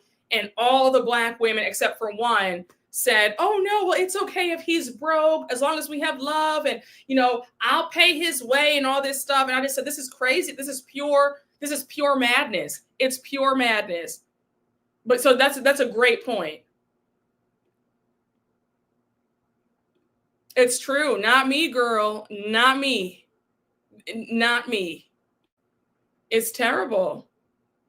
Yes, if I can find the video, I will link it and post it on the community tab. But I had seen this some years ago. This was when I was like just starting out my YouTube channel, and it came up in my algorithm. But yeah, it was a great video, and she posted up all the different like videos of like, you know, white women being asked, what do you look for in a man? Is money important? They all said yes. Hispanic women, they all said yes. Asian women all said yes. And Black women, the only ones talking about, well, you know, I'll pay his way, and you know, it's okay, you know, as long as we have love. And I just said, what is going on? Like, and I get it, everybody was not raised the same, but the programming is strong, where I'm watching a video where 95% of the Black women are saying that they will take a man who has nothing. I told you guys about that article that came out like a few years ago with that doctor, a Black woman. She was in her 50s. She was a doctor, successful, and she got with a bum and he took her life. Like, you don't understand. Like, y'all, it's not a game. When you're doing well as a woman, you have to be equally yoked. You cannot get with somebody who it's important. I keep saying the same thing, but it's so true. I want it to really get into your head. It's important. You know, a man with nothing to lose will help you lose everything. And we've seen it time and time again. When you as a woman have something going for yourself, you cannot afford to be laid up with a bum. And it's the truth. And I don't care how cute he is. You can find somebody cute with money. I know folks want to act like you can't get what you want. You can get what you want in this life. Okay, so put that out of your head. It does not have to be either or. You can have both. Folks got to stop saying this. And also, men with no money and you have money as a woman, that they are so dangerous. They are negative to be around. Being around a broke man broke men are miserable. Okay, being broke for anybody is not fun. You're miserable broke. Okay, money just puts a smile on your face. You can buy what you want, do what you want, right? So imagine being with a man who's broke and you're doing well. He's going to make your life hell. Just for safety. You can't, as a woman, you have to be with somebody who has some money. And it is what it is. Okay? I'm serious. I'm just saying, y'all, you cannot afford to be laid up with a bum. Manifestation is real. If you think negativity will come to you. Manifest what you want and work for it. Absolutely. Absolutely. Thank you so much. Thank you. I bought it on Thursday. Thank you. Thank you so much. I'm like beaming, okay? Thank you. But yes, I just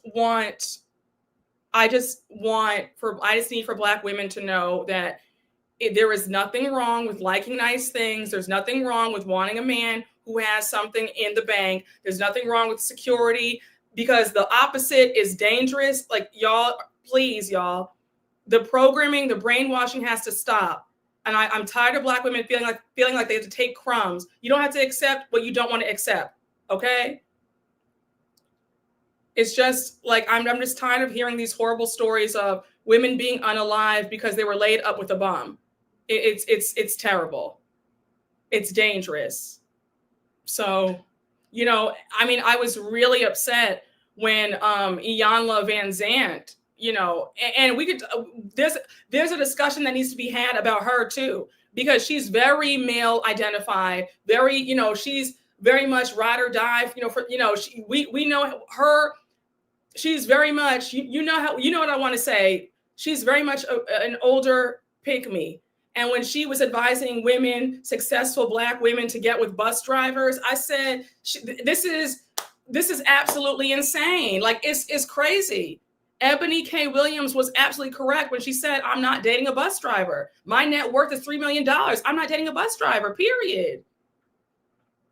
Yes, Sherry Shepherd, Kelly Clarkson, Wendy Williams, Mary J. Blige, Halle Berry with that bum that she was with, that she had kids with. Like, the list goes on and on. Like, it does not work. Child, it's just a mess. Yes. Thank you, Tyler, too. When he was telling women, Black women, as long as he can pay the light bill, like, what are we like? There is an agenda to have Black women just settling for nothing. That's unacceptable. Tyler Perry is a billionaire. I'm pretty damn sure that whoever he's with, he's not saying, oh yeah, I can pay for the light bill. Like, what are we talking about? She sure did.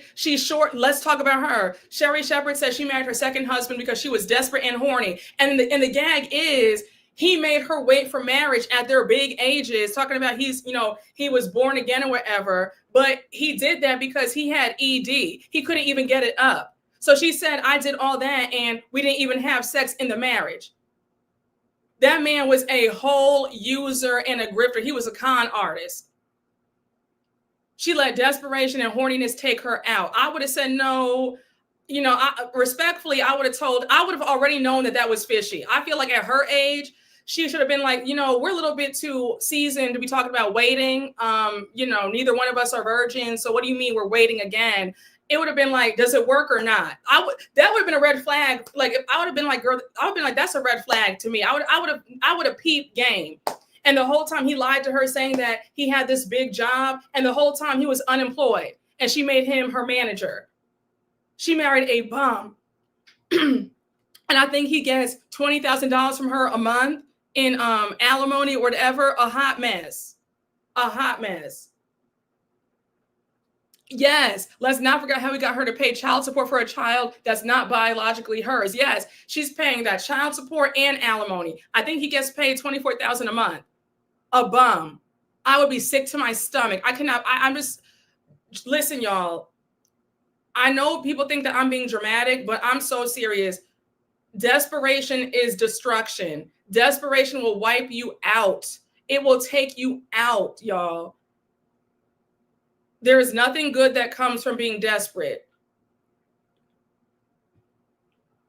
Yup. He gets child support for a baby that he wanted and she did not. Exactly. And the reason why he wanted that baby was to get money, and his plan worked.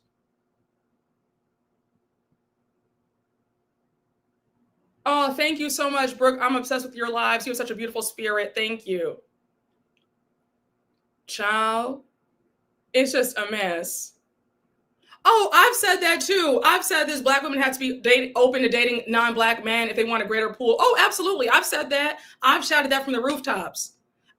There's that meme that I've told you that I laugh at every time. That is so true. And it says, as a Black woman, if you're waiting on Black love, you're going to be waiting until you're dead. And they show like a Black woman. She's like healthy and vibrant. She's sitting on the bench. And then you fast forward to her like later, still waiting for a Black man, and she's on the bench, dead. She's a skeleton. I'm just a mess. Exactly. Did Tyler tell his African baby mama that he would just keep the lights on? Exactly. She wasn't going for that. I know he pays the mother of his child a hefty amount each month. So for him to tell other women, Black women, to just accept, a man who could pay the light bill, excuse me?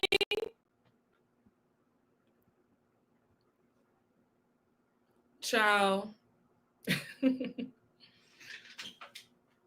Listen, I'm just saying, I just want better for Black women. I really do. And to see these stories of desperation, it just really breaks my heart.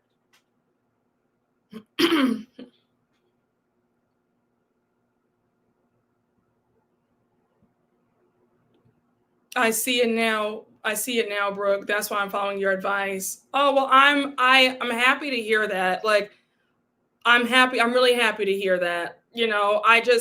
I really feel so strong. I'm so passionate about this topic. I really am. I mean, we talk about it a lot on these lives, but I'm very passionate about this topic. If I can just help one person, I've done enough.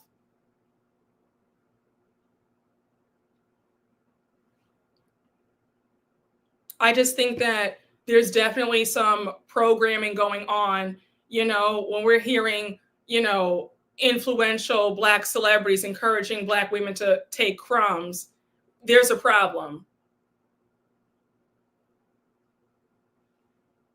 And again, I'm not saying that, I'm not saying that there are bums and deadbeats in every race. Okay, be clear about that. I'm not saying that one race is better. I'm just saying that Black women do need to open up their horizons. That's not me saying that there aren't bums and leeches, because you have white women getting on social media saying that they're paying a man's way. You know what I'm saying? So there are losers in every race. Okay, but I'm just saying I do notice that a lot of are very much, race loyal. I need some of us to just break out from that, break free, and see that there are other handsome men. Open up your eyes. Okay, that's all I'm saying. But yes, look at John Jansen, Shannon's ex-boyfriend on OC. He was a bum, so I'm not, at no point am I saying that a certain race of men is better. I'm just saying expand your options. Don't just, there are, there's other out there, there's some variety out there. Variety is the spice of life. That's all I'm saying. But yes, again, there are bums in every race. So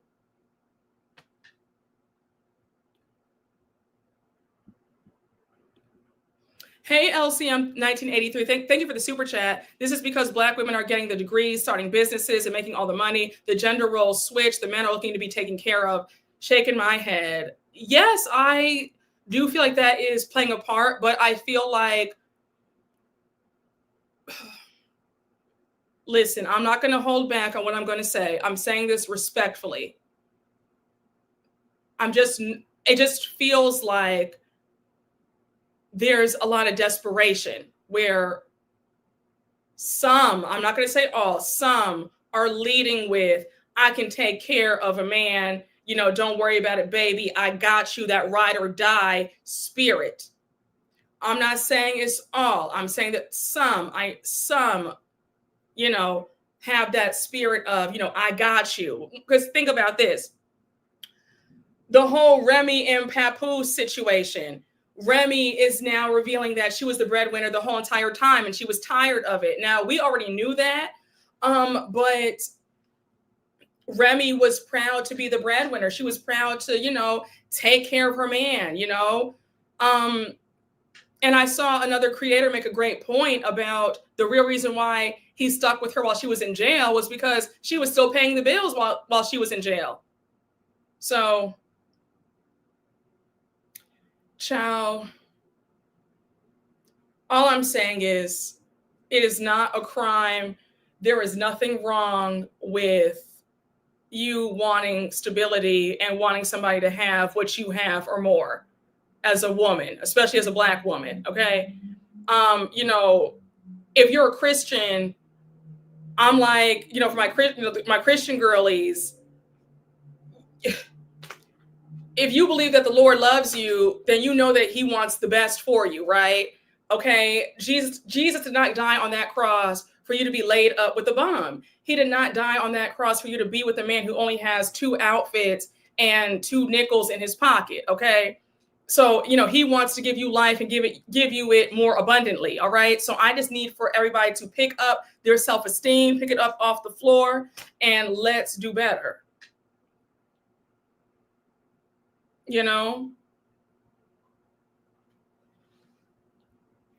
But yes, child, I feel very strongly about this because it's got to stop. Yes, and then with him being with Clarissa, the boxer, I'm like, Clarissa, you are young. Why are you with this man who's almost 50? I think that Papoose has dollar signs in his eyes again with Clarissa.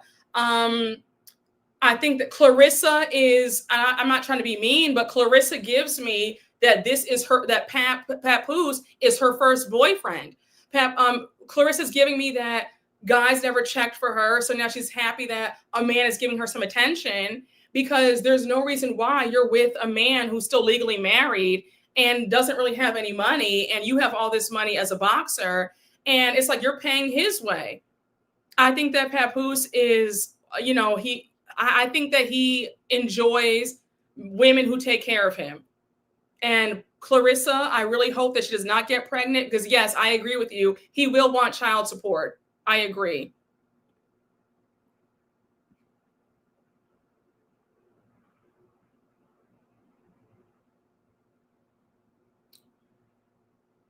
It's definitely giving her, it's her first boyfriend. I agree. Oh yes, I've said this too. It's about being with a generous man. I agree. Being with a rich, stingy man is the same thing as being with a broke man. Oh, no, for real. I agree. I agree. It's definitely you want a generous man, because it is the same thing. You might as well be with a broke man if he's rich and stingy.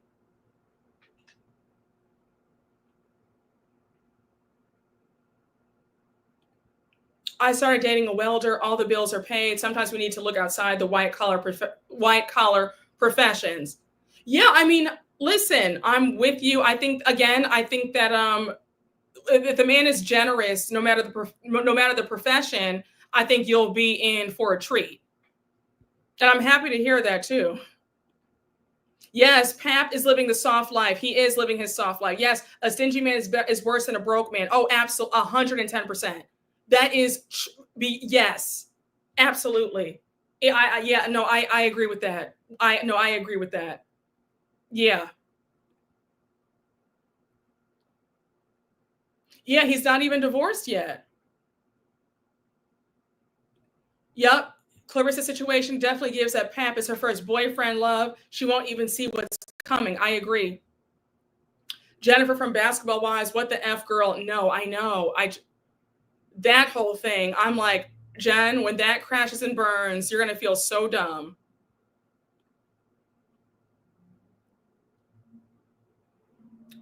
I dated a carpenter and I was having the time of my life. I know that's right. Welders, plumbers are all accomplished. We aren't talking about them, honey. Yeah, no, I'm not talking about them. Listen, I'm whacking all the bums, all the grifters, men who live off of women, deadbeats. I'm talking about those men, men who are stingy, talking about them, but like men who have great jobs, men who are generous and considerate. That's great. I'm whacking the bums, okay?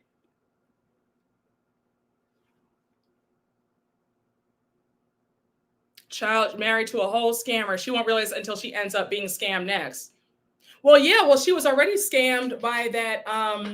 She was already scammed by that the guy before the guy she was dating in Atlanta, that guy who stole her Range Rover.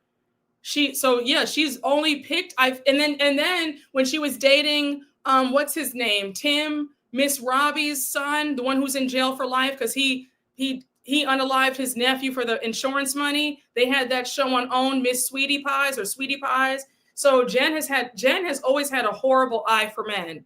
Yes, she loves criminals. She does. She does. Yep. Jennifer produced a documentary about scammers only to end up with another one. Yes. Yes, Sweetie Pie's son, Tim. Tim, yeah, mm-hmm.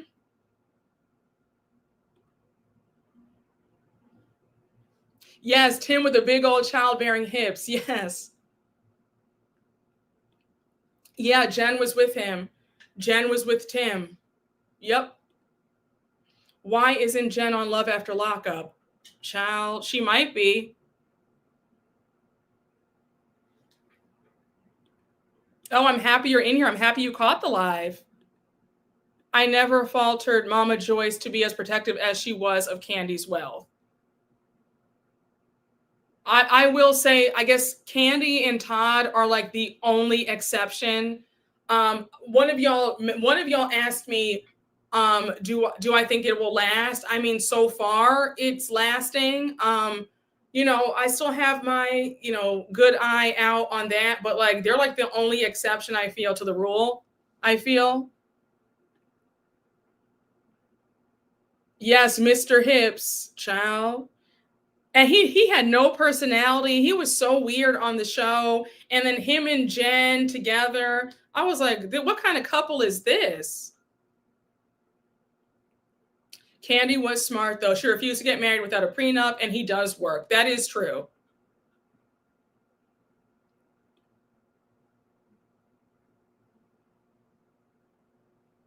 The only thing with Mama Joyce was because she was too attached to Candy's money herself and didn't want any competition. I agree. Oh, what are my thoughts on Yandy and Mendices? Oh, a mess. Yandy is she's another one, a desperado and a pick-me. Yandy, the way she will stick by that man no matter what he does to her, it's just really, it's awful. I feel sorry for Yandy. I really feel sorry for Yandy. The fact that, what's her name? Jessica White came up to her in that episode and told her, oh, he was talking to my cousin. And she's like, oh, relax, honey. Don't worry about it. That was me on the other end. It's just a mess. I think that Yandy needs help. Yandy is a grown desperado. And Mendices he could care less about her.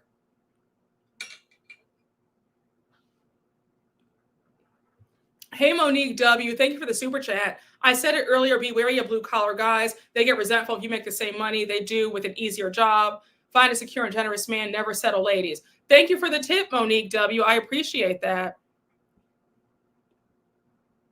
It's always the my man who always get embarrassed by their man. Always. Always. Yes, Yandy does not want Samantha and Erica to say I told you so. That's what it is. It's very sad. Hi,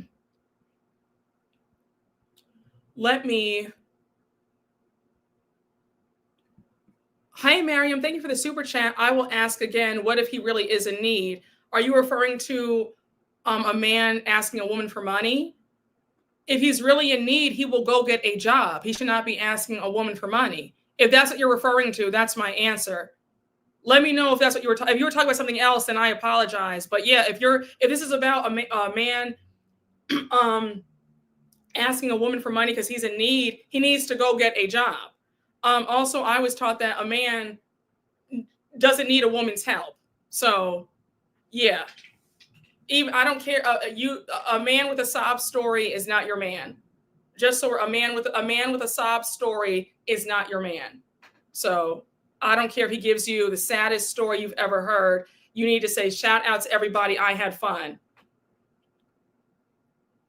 Hey, Twangalang 844. Thank you for the super chat. Hey, Brooke, love your channel and how you stand up for Black women. Thank you. How do you feel about Karen paying raised tax debt? So I'm going to say this. In their situation, they are married, right? Ray was always the breadwinner for like the entirety of the marriage. Like he was buying her cars when they were dating. This is a tricky question. For all my married folks my married women in the chat, I would like to hear I guess I don't want to talk out of turn because I'm not married, right? But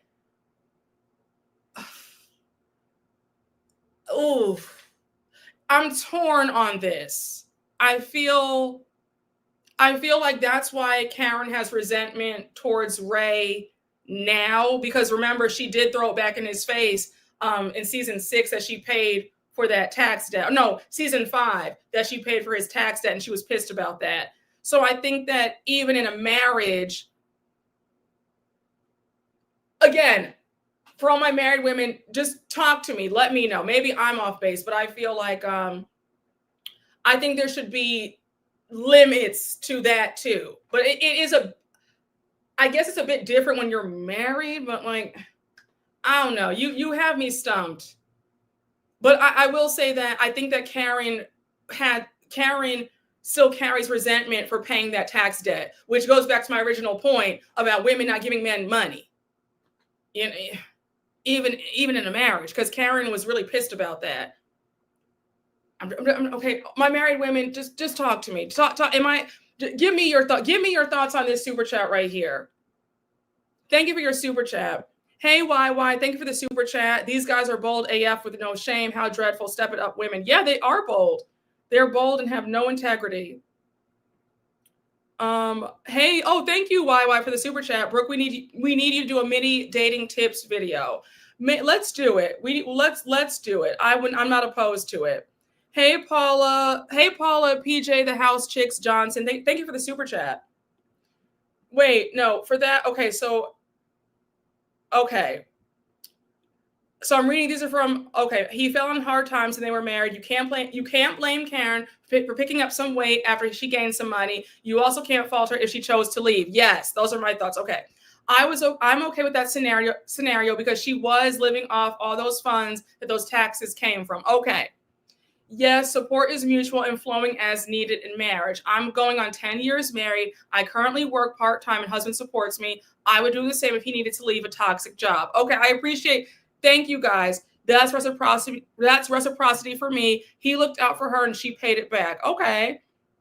As a married woman, in Ray's case, if I'm going to stay with him, I would pay it for him. If I don't want to pay it, I would leave. Okay, so that's fair. Okay, so that's where I'm at with it. Okay, I like that. That's really funny. Okay. When you get married, that debt belongs to the both of you. She did the right thing to help her husband because he had taken care of her for years. I'm not mad at Karen for helping Ray because he held her down throughout their marriage. Yes, Karen was right to help her husband, Ray, not a mere boyfriend. Okay, yes, that's a good point. I'm married and yeah, I would pay it, but I understand her anger. It makes Ray look irresponsible. If you sell your company, why don't you consider the tax and set the money aside? Okay, that's a really good point. Again, thank y'all. Shout out to all the married folks in the chat giving me their answers. I'm loving all the answers. Loving it. Tax debt is because you didn't do something right. Didn't do something right. So no, medical debt or something else unavoidable. Yes. Oh, okay. So you're saying that it's on Ray. So you're not paying medical debt or something else. Okay. Yes. Okay. I got you. I think with Karen and Ray, they could have had their separate financial situations, but being married, it affects the whole family. So it's different. In marriage, you should support each other. Okay. That's a good point. I cringe when I see Jennifer and her con man. If my husband gave me a soft life for 20 years, then yeah, I can return the favor one time. Okay. That's fair. I think Karen and Uncle Jessup's relationship contract changed once she got famous and he simultaneously was hit with the tax debt, going against the original nature of the relationship. That's true. We need a friendship live and story time. Ask Brooke, like ask Wendy. Oh my gosh, I love that. Okay, wait. Oh my gosh, I actually would love that if folks would send in questions and I get on live and like talk about them. That would be fun. I'm not opposed to that. You have to make millions to owe millions. That man took care of her and provided her a lifestyle. Ray, don't do Karen, in my humble opinion. Karen was married, plus Ray provided for her and her son for many years before the show. That's true. That's a good point. I would not be mad to pay my husband's tax bill if he looked out for me. Then I'm his wife. Then I pay it if I can. Being married and on the dating phase are two different things. There's a reason a majority of people in here are looking to marry well instead of being well married. They seem to be in a long-term love relationship where both give to each other. So yes, if she could, she did it.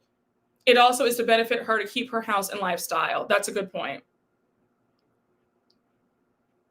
I mean, my parents both work and help each other out financially when needed. Ray provided for Karen, different than dating a bum. Very true. When you are married, it's a partnership. You should make sure you see all the bills, even in his business. I always see all the tax returns, personal and business. I love this. I love these responses, guys. As a married woman, I agree. My husband and I are a team and have each other's front, back, and side to side. That is so cute. I love that. Married woman here. If Ray didn't have the cash on hand to pay the tax debt, but Karen did, then that's fine. I had to help my husband out once. Keyword once, LOL. I know that's right. Honey, you said once. You said you got me one time only. I'm screaming. I think she was more pissed he broke the law. Oh, the married people came through with the responses. I know. Came through, okay? Y'all are showing out. I'm really loving the responses. Thank you. Oh, I was also going to say, yeah, I think that I would have the same thing. Wait, what you just said, like if I should get married, something like that happen, God forbid. I think that I have it like once. It'd be like you got one time only, pal. One time only. um uh will you look at Monique with an open mind this year, or do you still have an eye on her? Okay, I said in the beginning of the live, I'm going to I'm going to be fair, right? I'm going to be fair. I'm going to watch the show. I'm going to go in hoping for the best. Okay. So I hope if you are a Monique fan, you should I mean, just know that I'm not going to just be like gunning for her, if that makes sense. I'm going to keep an open mind. Okay. I'll do my best to be fair. Exactly. His financial irresponsibility can't happen more than once. Yes. I work for a consumer reporting agency. I have seen people get declined for a home because the husband has abysmal credit, sorry, and now the woman has to lower her expectations for a home. Oh, that sucks. I'd be pissed. Yes, wives need to know everything going on with the finances and taxes. If you don't, you end up like Teresa from Jersey doing a prison bid for a man. Yeah, I'm taking notes from the married people too. The responses really are awesome. I think this is why, no, may I tell you something? This is definitely why I'm like, I'm not married, because I kind of wonder, like, I'm kind of the type where like I'm a leaver. So I feel like, any difficulty, I'd be like, okay, this was cute. It was nice. This was swell. I wish you the best. So I'm like, maybe there's a reason why, yeah, but everything in time, right? But I'm like, yeah, I don't, you know, you guys are a very mature bunch, okay? And thank you. You guys have made me look at things in a different light. There's a difference between a husband having financial difficulty once and a man in courting being already broke. That's very true. You're right. You are correct.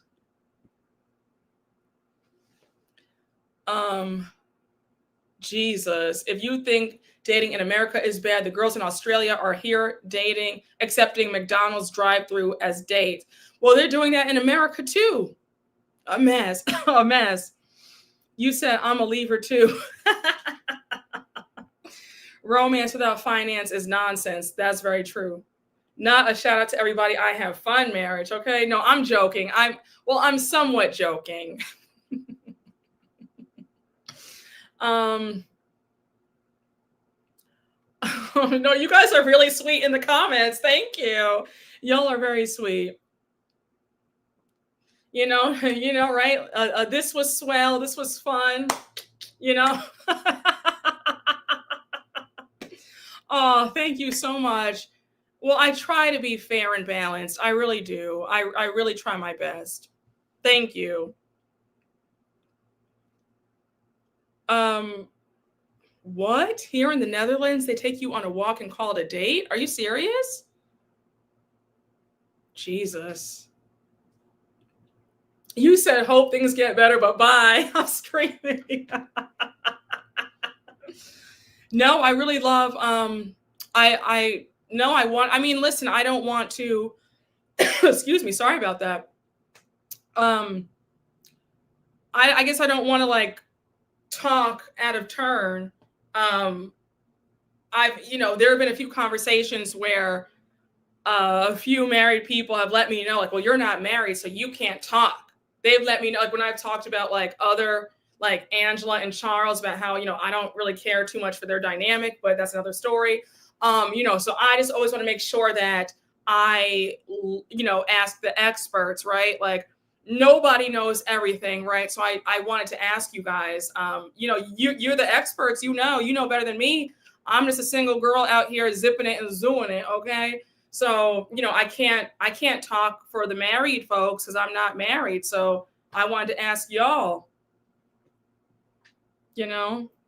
Oh, you said you've been asking me for a relationship advice podcast for time. When is it coming, girl? I mean, we're talking about it now. So child, I was with a man that wanted to leave his good paying job in tech because he's a creative and wanted to make and sell clothes. I had to leave him because I wasn't going to pay the bills.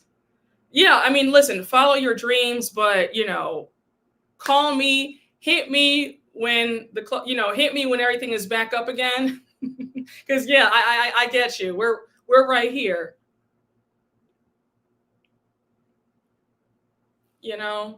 So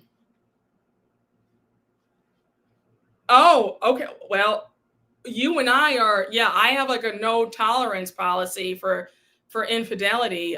Brooke, I was like that in my marriage, married in August, found out he cheated in October. I'm so sorry to hear that, and moved out by November. I know that's right. Cheating and or yes are my non-negotiables, and I guess he thought I was playing. Listen, my grandma used to always say, I can show you better than I can tell you. Okay? Yeah, let him know, Greg. Honk the horn on him, Greg. Exactly. I'm glad you left. You got up out of there immediately. I love it. I'm glad to hear that. I'm glad to hear that you left. And he's a loser and a clown, and nothing good's gonna come for him. And you're gonna get better, and you're gonna do better. You're gonna get a lot better than him. So just know that there is better out there for you. And I hope you took him to the cleaners too. I really hope that you took him to the cleaners. I really do. I hope that you wiped his bank account clean when you left. I really do. I know I really hate to hear that, but I'm glad that you left.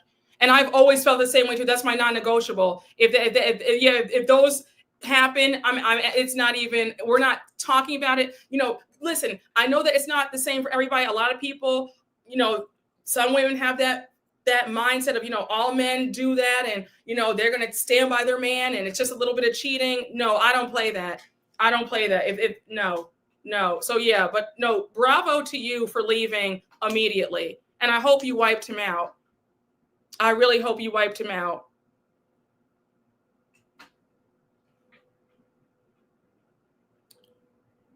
Oh, okay. Let him know. I moved out when my son's dad was at work. I don't play that. I know that's right. I hope you cleaned the whole house out too. I hope he wasn't even left with some toilet paper. Yes, that's what I'm talking about. Stand on business. Exactly. Yes, I'm out. Yeah, I won't tolerate it either. Ladies, put that infidelity clause in that prenup. Exactly. Brooke, you know how they say, at least he knows where home is. Yeah, a lot of folks have that mindset. Not me, girl. Not me. That's no, ma'am. I've had a few married subscribers. I don't know if they're in the chat today. They might have stopped watching me because we had words back and forth in the comments. But I remember it was the season of New Jersey when Margaret revealed that Bill had cheated on Jennifer. Bill Aiden had cheated on Jennifer. And I was just like, I gave my thoughts about how I would have left and all this stuff. And I had a few married women in my comments like pissed. They were just like, you don't know what it's like to be married. And, they were, one of them was like, you're weak. And, like marriage is not a fairy tale, and, it's just cheating. And I said, girl, it's just cheating. And I said, well, and I said, respectfully, if you can handle that, that's great. But, me personally, I just know I can't handle, I don't want that. So I would be out. And we went back and forth about it for a while too. But yeah, I had a few folks mad at me, and I had some woman was talking about, I should feel ashamed of myself for promoting divorce.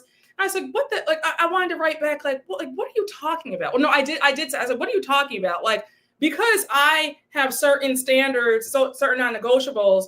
If you want to stick with a cheating man, then do you, but I don't want to.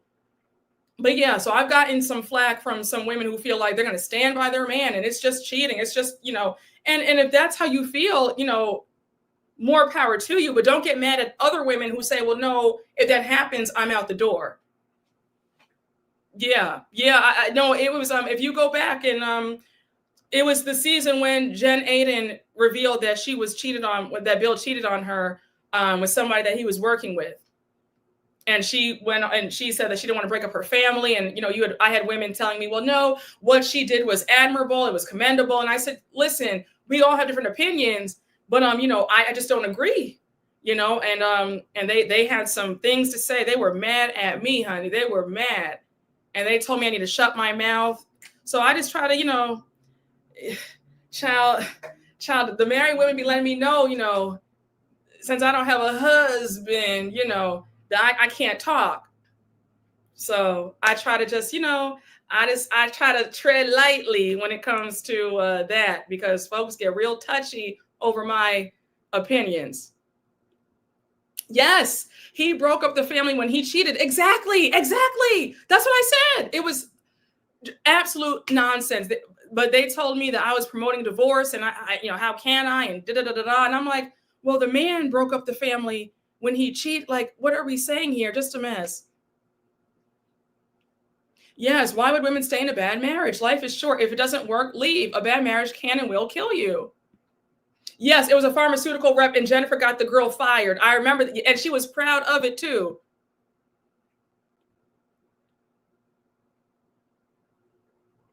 So, listen, I just want to I just like getting my married subscribers' opinions on stuff, because I don't want nobody to come in my comments and try to, fight me, because some of y'all like to tussle. Y'all like to tussle with your girl, honey. You like to just, get me together. So I don't want to speak out of turn, honey. I don't want to speak out of turn. Yes, I agree with that. Okay, now don't get me in trouble. Don't get me in. Why would you say, well, you gonna get me in trouble on my own channel? No, that was my first thought about, the woman who got mad at me because they wanted to leave but didn't. That was my first thought. Yeah. Because I was like, my opinion about this couple on TV and what happened should not have triggered you so much where you're getting mad at me.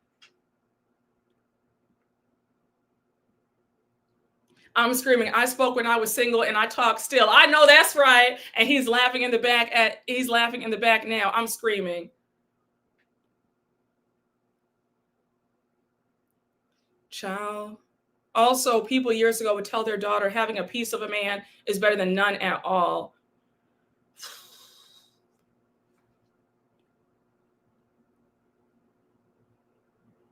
Oh, wow. Yeah, I listen. I don't listen. I feel like cheating is cheating. Whoever they cheat with, I feel like I'm out.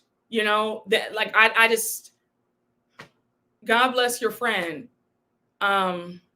I just, yeah, I think that that's just a violation.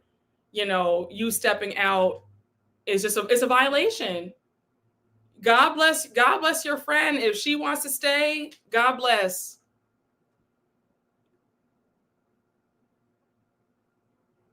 Child. My own grandmother was having an affair with a man she went to church with and had him around her grandchildren. Oh my gosh. Oh, wow.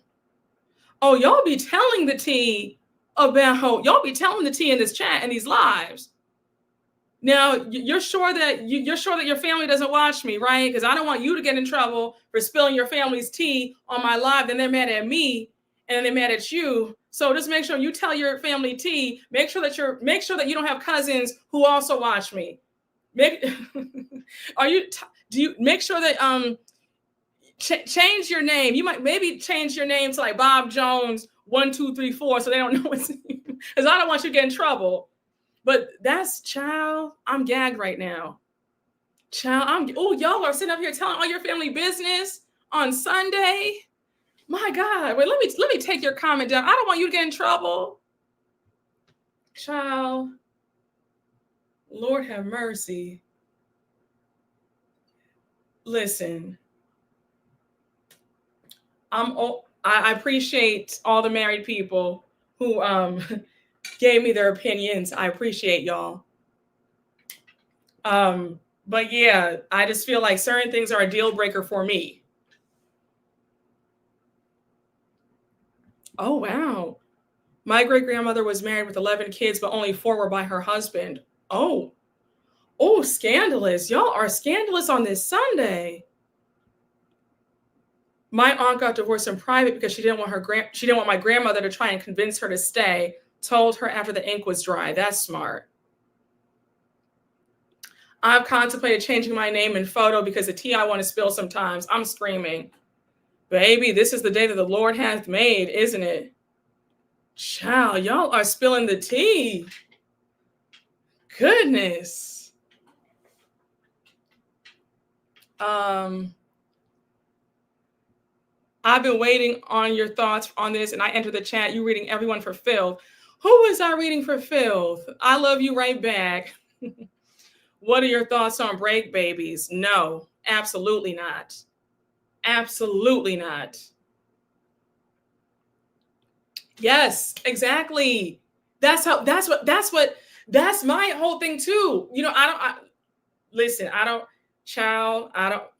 we on the same page with that, okay? Because I've had some, my super sanctified, subscribers telling me that I'm wrong. And I'm like, the Bible does say you can get divorced because of adultery. Yeah. So exactly. So I'm kind of confused as why I'm getting backlash for saying that I would leave immediately. So we're right here. My granddad was a super cheater, had so many outside kids. My grandma stayed down, child, a mess. They're both gone to glory now, but it was foolishness. He had 21 kids and 15 were with my granny. Oh my gosh. Y'all know how to have me gagged on my own live. And I'm gonna need y'all to stop gagging me. Cause how do you have me speechless on my live? Like, how do you have me speechless right now? Are you sure now? You have your full name. Is this your real name? I'm not gonna. Is this your real name? Are you sure? Do you have cousins or aunts that watch me? Because if they see you putting all this on, I don't want you to get in trouble. If y'all tell me the tea, maybe send it in an email, and I can. Because I'm looking out for you, child. My God. Okay. Child, listen, just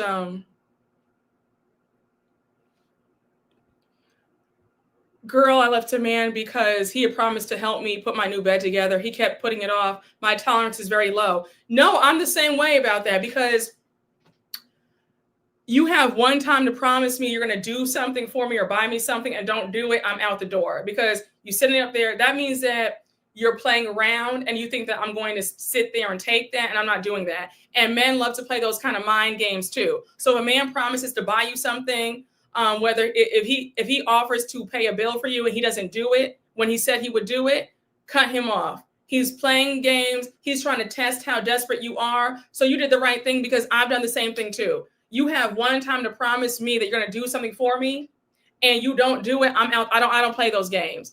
I played those games when I was real naive and I was in my early 20s, but I don't play those games. Absolutely not. I don't know. If a man offers to pay, if he says, "Oh, I want to buy you this, so I'm going to take, get you some flowers." If he offers to buy you some jewelry or whatever, and he doesn't do it, cut him off. Don't even play those. Don't play those games at all. He's testing you to see how desperate you are. Don't even do that. Nope.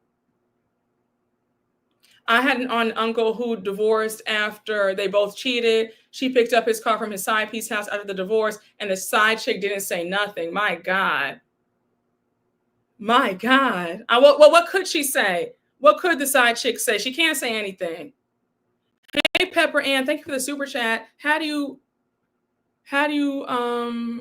feel about Halle Berry rejecting Van Hunt's marriage proposal? I don't really feel any way about it. I think that she's been burned so many times. I get it. I get it. She might be, but I feel like at her age, she just wants to have some fun. She's not trying to, get married again. She's gone through the ringer with men, with marriages. So I get it. I get it. Oh, you said you'll put your tea in an email is juicy. I know that's right. My great great grandmother stayed with her husband. He was a bad alcoholic, and her great grandpa would take his dad's alcohol and smash it, then hide it to keep from drinking because he was a mean drunk. My goodness. That's really sad. I'm sorry to hear that. But I'm happy that your great grandpa would smash it though, so that way he couldn't drink. That's some good thinking right there. Yeah, my biggest pet peeve is men that don't follow through with what they say. Yeah, exactly. You could have said nothing instead of disappointing you. It's a test to see how desperate you are. It's all a test. It's mind games and tests. That happened to me with a new battery for my car. I didn't even ask him. Blocked after 2 days. Exactly. And keep him blocked. Heavy on it. Do it or don't even speak about it. Exactly.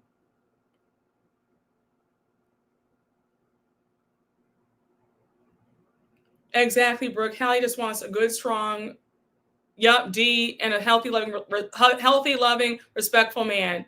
Child, y'all, y'all ninjas can keep your funky last names. Exactly.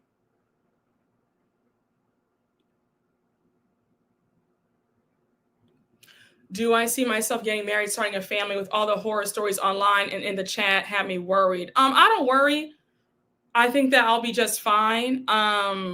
Yeah, I don't worry. I don't. I have my head on a swivel. I'm not out here playing these games. I know that for what I want it might take a little bit longer, and I'm okay with that. Like I'm at peace, so I'm good, right? So I'm not worried at all. And and you can't sit in fear. There are still good people out there. Okay. Yeah, I have a very positive mindset. I have very positive interactions. So yeah, I don't worry.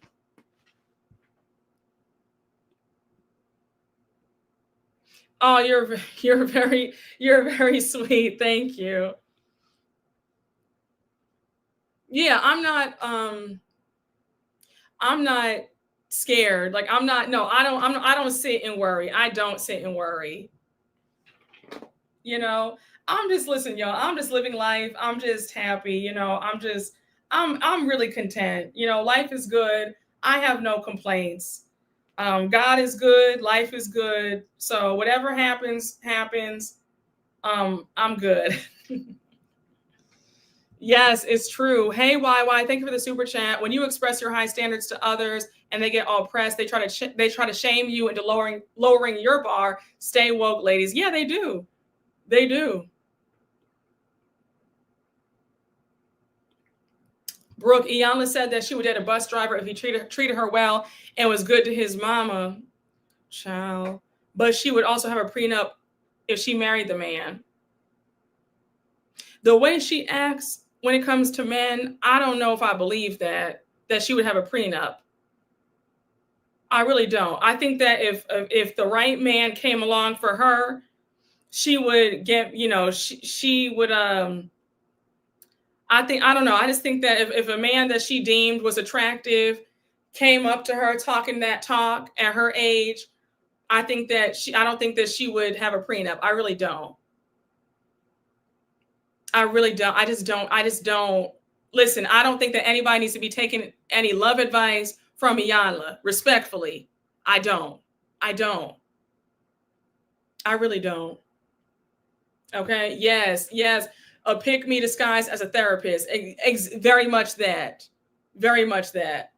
Yeah. The scarcity mindset will mess you up every time. Yeah. I don't have a scarcity mindset at all. Yes, honey. Oh, thank you. I appreciate that. Thank you. Iyanla can take her own advice and leave us alone. Oh yeah, I agree. Yeah, I don't listen. There are some people when they give you advice, you need to close your ears and walk away in the opposite direction. If they tell you to go right, go left.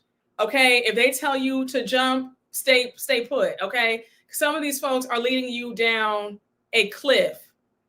So I would not be listening to her at all. about any love advice. And her track record with men, yeah, I no, mm-mm, no. Okay, listen, y'all. Yes, women need to have self-worth and stop being thirsty. Yes, I agree. Child. Wait, what happened? Who's asking for? Oh, I've been talking to one person on and off for almost a year. They're a cop and in law school, but I'm scared to go further. Why are you scared to go further? If are things going well? And that's a long time, almost a year. Like are they playing games? Like, give me some more context here.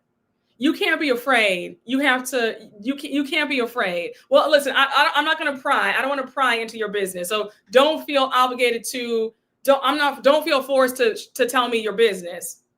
But if things are going well, if they're a good person, I would say go for it. Like, don't be afraid.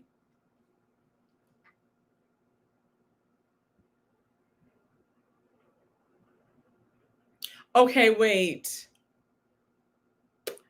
Because y'all are making some points. And yes, I have men in certain professions that that I wouldn't date either, because I've heard things like, yes, but if this person is if they're a good person, they're good to you. Wait, is that why you're afraid to take it further, because of their profession? Is that what it is?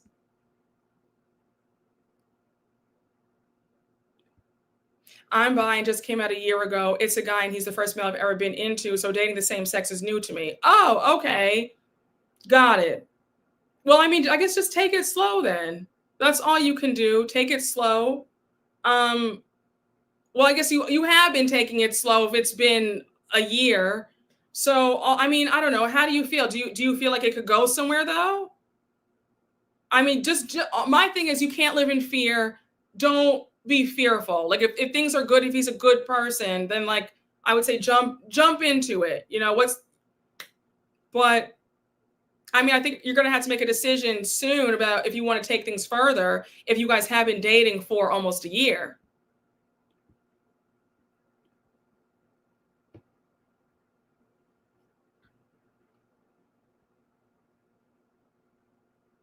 Any man in a high adrenaline job is a red flag for me.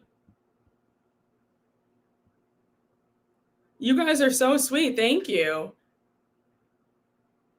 Oh, well, I'm happy that I can help. I'm very happy that I can help with a little bit of advice. I'm happy that I can provide something. Thank you. But yeah, I think that you should trust your gut. I think that you should trust your gut. Like, if you're scared, again, I don't want to get into your business, but, like, if you're scared, if you feel like there's other reasons to be like that, you're hesitant, maybe, like, just check into why you feel so hesitant to, like, go further. I would explore why you feel so hesitant to go further.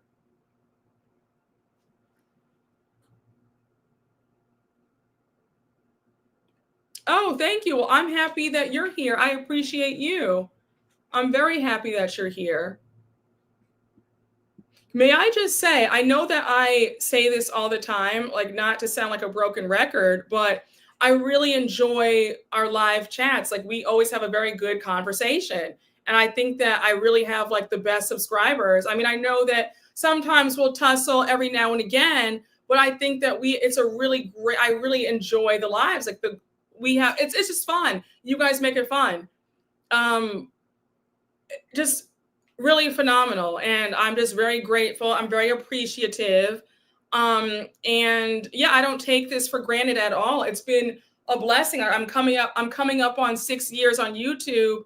It'll be 6 years in August, and I don't know, I'm getting, like, a little emotional, because it's just such a beautiful space, and I'm very thankful. I don't take any of this for granted at all, and I've been able to do so much.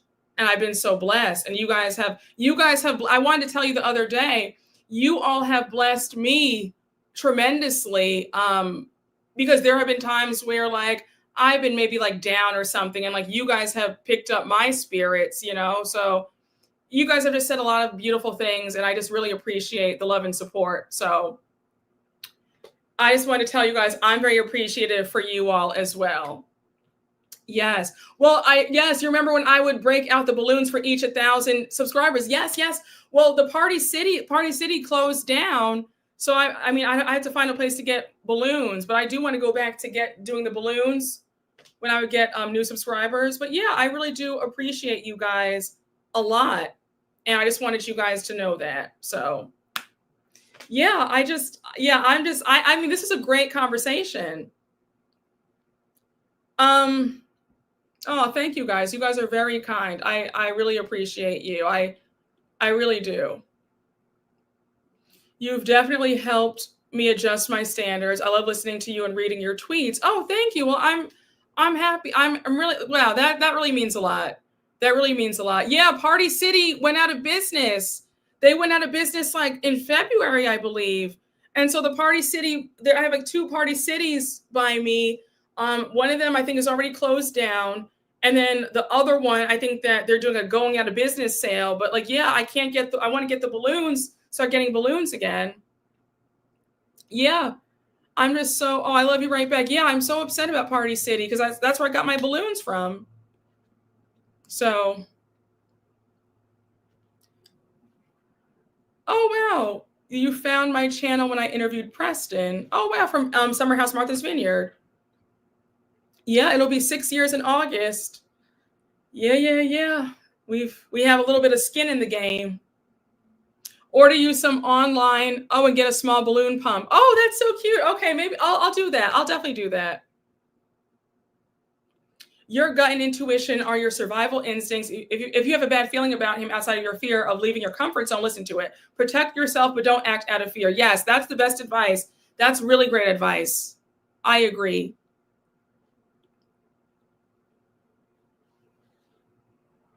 You said, where is Kim Zolciak going to buy her wigs? Yeah, 6 years since we were in the trenches. I remember when I was on the brown couch. I was on the, oh my God. Okay. I'll tell you guys like I'll do like a whole video of okay, wait up. You know what? I'll surprise you. I'm not going to say it here. I'm going to surprise you guys with the video. I'll surprise you guys. And like some of you guys will be like, oh my gosh, I was there for that. I'm going to surprise you guys. For my new subscribers. You're going to be like, oh my gosh, like you have come a long way. Okay. Like, okay. I have a surprise for y'all. I won't say what it is, but I have a surprise for you guys. So look out for the surprise. So, guys, I'm going to end it here. I'm going to end the live here. I hope you guys had a good time. I had a great time.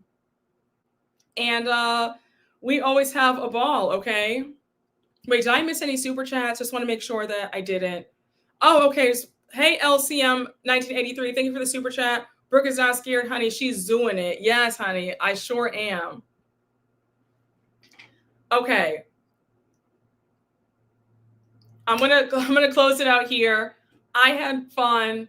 Love you guys. I had a ball. And yeah, make sure to hit the like button as you leave the chat. But yeah, make sure to hit the like button. But yeah, I hope you guys had fun with me on this Sunday. I know I had a good time. And we will talk soon. We will talk for Atlanta. I think, just a heads up, for the Atlanta recap, I'm most likely going to do a live tomorrow evening or maybe Tuesday afternoon. So look out for a live most likely for this latest Atlanta video, okay? But I will see you guys later. Have a great rest of your day, and we will chat soon. But let me just hey, Daryl Norman, thank you for the super chat. Damn, that's where Kim first got her wigs. I am screaming. So on that note, we're going to close out right here. Thank you guys to all the moderators. Thank you guys for being here. And I appreciate y'all so much. I love you guys down. Okay. Bye-bye, guys. Have a good rest of your Sunday.